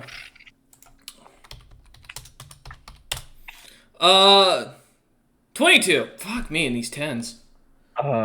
No, dog. That's a 58. Oh, fuck. Yeah, God damn it. No. I beat him by 10 or more. He's affected by actually, confusion. I'm immune to he's immune to confusion. I didn't know howling How dragons is he were. immune to something you didn't know existed? Because no, howling creatures are immune to confusion. It's because of the fact that they can't be confused due to the plane of existence they come from, which is pandemonium. Pandemonium. Yeah, do you know that's a fun little fact about Dragon. the crack dragons. So yeah, they are actually immune to confusion. I can show you the special quality right here. No, I believe you. That's Okay. just fucking crazy. You didn't know what confusion was. Yeah. Listen, this is a 3E monster, or a 2nd edition monster, because it's from Dragon Magazine. Fuck, which one? Oh no, it's from the Draconomicon. Oh, never mind. Yeah, Dragon, because where I found it. Because I believe it's immune because its breath weapon also drives people insane. Also, confusion's the effect is only listed in one book, which is, from what I found, it's not in the player's hand, or the first player's handbook. I think it's in the 3rd. Well, it's because there's one spell it's tied to in base 3.5. So, yeah. Like, I didn't find anything on confusion. I'm looking through all my SRD stuff, so... Sweet. Yeah, well, he's immune to confusion. As you shout this up, the creature looks down, seemingly its head old body kind of turns and seems to just look on with shock and concern in his eyes. If fear could be elaborated from this distance, you definitely see it. But alright, as you end your turn, Sprungus, you're up. I'm gonna be honest. I have less than half his speed. I don't think I can close the gap enough where he's not just gonna leave. That's fine. I mean, you can try and give me a survival check or a knowledge nature check to see if this creature, if it's flying, if there was anything unique about it, or if anything caught your attention. Yeah, I want to figure out who this is. Because out of game, I know who this is, but I, as Sprungus, do not. Out of game, you don't know who this is. I have a pretty damn good guess. Alright. So what do you want? Either nature or... Knowledge, nature, or survival.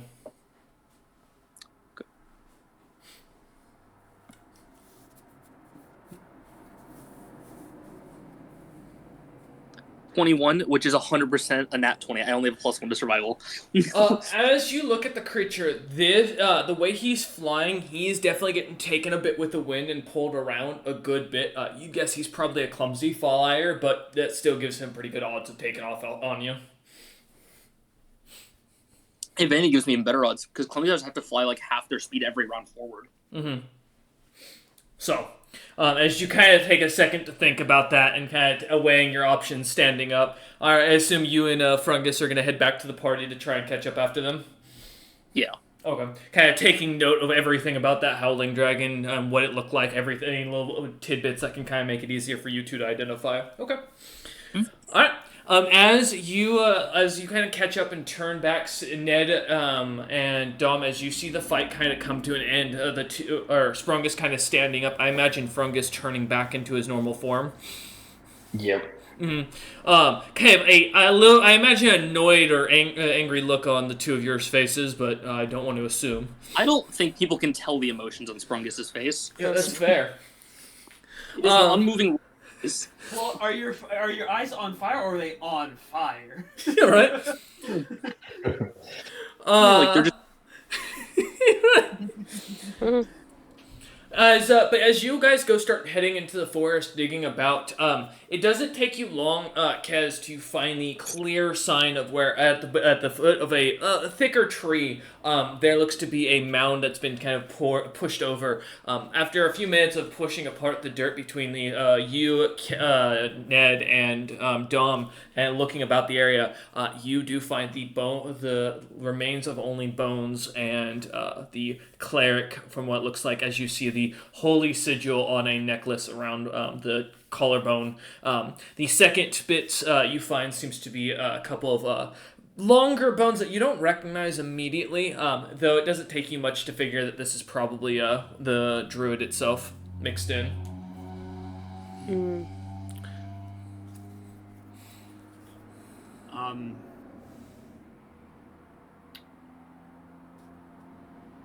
Wow, so they turned a bone really quickly.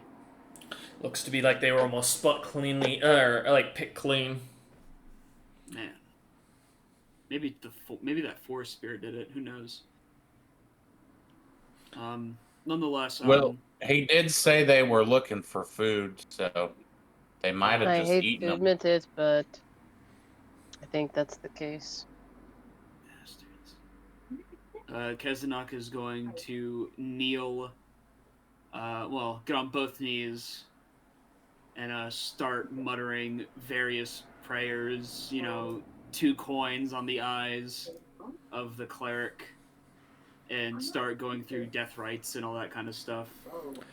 Yeah, as you kind of separate the bones, try kind of working on it to figure out. Give me a either a profession medic, healer, or a heal check. I'll take either. Let's see here. And Ned, while that's going on, give me a knowledge nature as you kind of see the bones. Dom, I figure give me a search check, kind of looking about the forest. Yeah, I'm you said I definitely can searching for do anything useful. You said I could do a heal check? Yep, heal, or like if you have profession healer or doctor. 14. 14, okay. Gotcha.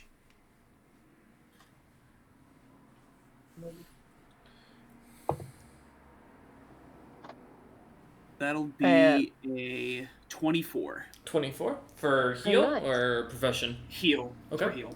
Okay. And then Dom? I got a 6. Okay. Dom, Guys, as you look bad. about the forest, I mean, it's gloomy, and as you're kind of on edge, looking, expecting this dragon or dragonkin to come back and attack at any point, any other creatures to pop out, bandits, anything at this point, you kind of keeping your eye about, jumping about.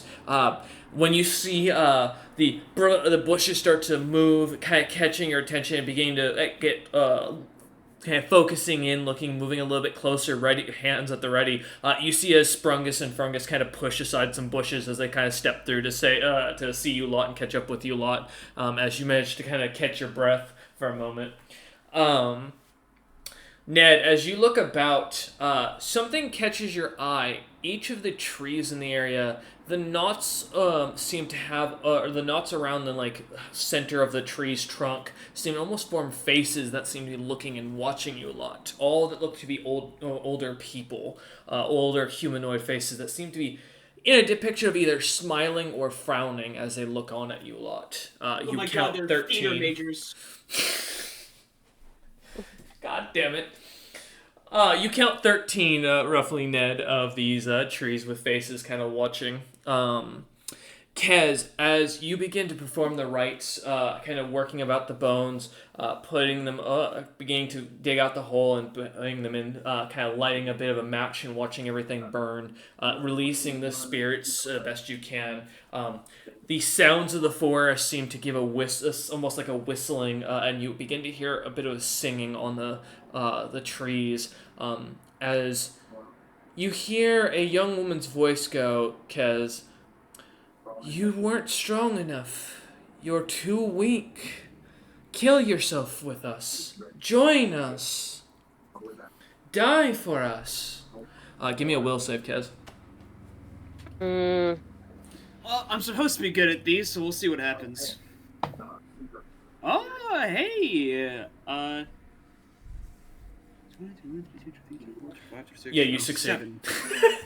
You got past 24 and you far succeeded. Yeah, as you kind of shake your head for a moment, clearing your head, the voices you recognize there's some sort of spirits here. It could be fiends, they could be creatures of the Feywilds, there could be numerous things that could be drawn to the death of a powerful being such as this. But as you hear these voices, something becomes clear. Whatever killed this champion is definitely still alive and somewhere nearby. The rites have been done. There's nothing left for us here. Let's get out of here.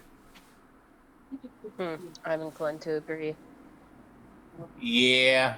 Usually faces in trees don't mean good things. We should probably go. Yeah. As you lot kind of turn, Sprungus following along the side with Frungus on his shoulder, kind of heading back towards the expedition. The sun is starting to droop in the sky already as darkness is starting to kind of come overhead. By the time you make it back to camp, you do see some of the soldiers seem to be split up now. The Black Hand has now almost split completely into two separate camps that are sitting across from each other. You also notice that the Flock of Justice, the mercenary group of Snowbeards, look to all be very injured. Many of them looking to be being carried to the medical tents. Cuts, tears, body parts missing, limbs shredded. They look to be amongst their 68. Only 20 of them look to be in actually decent condition. The rest look to be on death's door. Keznok will immediately start rushing over to the tent to lend assistance. As you head in, Dom, as you come up, what are you doing? As you see Kez rush into the camp to go assist. Sorry, I cut out. What's happening in the camp? As you look on in the camp, you see not only that the Black Hand mercenary group has split into two separate camps, now having it kind of sat across from each other and set up their camps, but also that the Flock of Justice only has about 20 members of the original 68 that you had counted that look to be in decent condition. The rest look to be almost on death's door. Yeah, I think Dom, seeing this, will move with Kez to just, like, be there for potential support. Does it look like the small hand has fully split off and has gained more members? As you take a quick glance from the side, it's too hard to see as many of them are still wearing the same uniform and still talking amongst each other. At this point, as you kind of chase after Kez and with the screams, Kez seems to kind of drag you along to just be an extra pair of hands alongside him, not giving you a chance to catch up much more information. Yeah. So you can't tell from here. All right, but as you join in, Kez in the background, give me a heal check, and Ned. As you see Kaz and Dom rush into the camp going to help out, what do you want to do? 22. Okay, thank you. Yeah, Ned would probably also go over to the flock, just try to kind of see what happened. Okay. All right. He's not very much for healing, but he can help kind of stabilize if it's needed. Oh, all right. As you three head over, Sprungus and Frungus, are you going back to where the wagon's still stationed, or are you gonna follow after this lot? I mean, I have no reason to assist. My heal is almost negative. All right. Frungus, you're riding on his shoulder, so you're just going along? I'm looking for the... Like, playtime is done. I'm looking for the most powerful people in the camp, and I'm going to work to sway them to my goals. Okay. Give me a gather information as you kind of hop off Sprungus and head into the camp. Sounds good. As Kez and Ned and Dom head over, you hear that the The party or the expedition apparently got attacked in the main group by a large creature. Many of the soldiers seem delirious and speak of it having massive brown wings, coming in with talons that could tear apart entire airships by itself. The creature single-handedly tore into the expedition left and right. There are some who are mentioning that Kezruk Longhelm, the leader of the Flock of Justice, was killed. As you look amongst the ranks, you do not see him anywhere. As Kez begins to help out, healing, wrapping wounds, grabbing, using his spells the best he can. Oh yeah, we're talking like, yeah, honestly, like, because I'll be able to use like Death Watch to be able to give certain levels of who needs the attention first. Healer's Vision to help figure out what needs to be done. Oh yeah, I'm pulling out all this stuff. I'm gonna be fucking exhausted by the end of this. As you kind of rush in, grabbing hold of clerics and medics alike, pulling them to you and giving them information, you lot continue to work through helping out, moving with anybody that you can. Frungus. As you kind of jump off, as Sprungus heads back to where the wagon is, seeing Ida sitting there eating some rations, relaxing, you kind of head over into the camp, and I'll give you a list of names by next session, so you'll have it for your own knowledge. But you gather there are mainly 4 key factors amongst this entire expeditionary force right now. The 4 main pillars that are kind of at war with each other and fighting, seem to have a good bit of infighting that you managed to get, are the expedition group led by Burr Woodwalker, basically Utham's faction and what seems to hold the majority of the power. She seems to be the one in charge of everything and seems to basically be focused on keeping everything running and going forward and dealing with everyone. The second would be the scholars, led by Lazare, the female, what the party had gathered to be either elf or half-elf, who is a member of the collective of Pyrrhus. Her little camp of around 50 scholars seem to be all magic casters and seem to have a good bit of the mercenaries interested in working and dealing with them, which is what has made them kind of a powerful force amongst this expedition, as they have a majority of the free troops backing them. The other 2 are the Black Hand, who, of course, just by numbers alone of having 235 members, are the largest mercenary group amongst this entire group. And then lastly, the Flock of Justice, which is the mercenary group that the Kez and then ran off to go help, which are quote-unquote the good guys. From what you've been able to gather, the only ones that have been nice and being helping people, working to assist and keep the peace amongst the camp. Many of them seem to be big believers in a guy called Big. But beyond that, those are the 4... Who's the leader of this sect of them? Of the Flock of Justice, Kezruk Longhelm. Kezruk. Is he MI or KIA? MI right now. Okay. There is no body. I'll put the name down for you. Yeah, so there's that. So here, I'll put a full list for you. So. Okay. So you can kind of have that all. The Black Hand, which is led by currently Kazasi. Alright, so that way you have this, and it's put down in the recording that I wrote this down, so I don't have to say anything for it. While you guys kind of continue working about it, you do hear these continual screams coming from amongst the camp. It's not just the Flock of Justice, as you note, that have been put to pain from what Kez, Dom, and Ned you gather. Ned and Dom, as you're less focused on what's going on inside the camp, or going on inside the tent, besides as Kez kind of pulls you to hold something, you do notice the Pack of Smiles camp looks to be completely gone. None of the yellow tents, nor none of the members who wear those yellow cloaks seem to be amongst the group.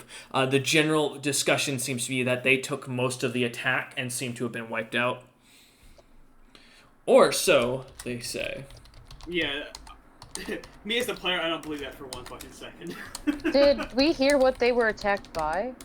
Yes, what sounded like a giant creature with brown wings that was flying and had talons big enough to crush entire airships by itself. I wonder if that's the apex monster of the region. From the maps you'd already have amongst your camp, you don't know that not to be the case. There is no apex monster left to note in this area. The Dragonkin was purple, correct? Yes. Okay. Just wanted to clarify that. Mhm. First thing that popped to mind. I guess it's fair that there's not a currently marked one, but because the old one used to be the Beholder, right? Yes, that was the Pale Eye that was killed, yeah. Gotcha. So there's a power vacuum of monsters right now. Yeah, and as Sprungus kind of stands up after speaking with Eider for a moment and kind of listening in on what's going on to the encampment, kind of heads off into the forest towards where many of the soldiers seem to still be running in and out of, kind of following these screams and the running of victims back and forth as he does so. Sprungus, as you come to a large open field and see what looks to be nothing but massive gnashes in the ground and bodies strewn of all sorts of different races, kind of all about, guts, bones, and bits, kind of all seem to be scattered across this battlefield. We're going to end session there. We thank you all for watching. We hope you enjoyed. And as one party goes and stares down the death in a tent, the rest of the others stare down death in the field. We hope we'll see you next time.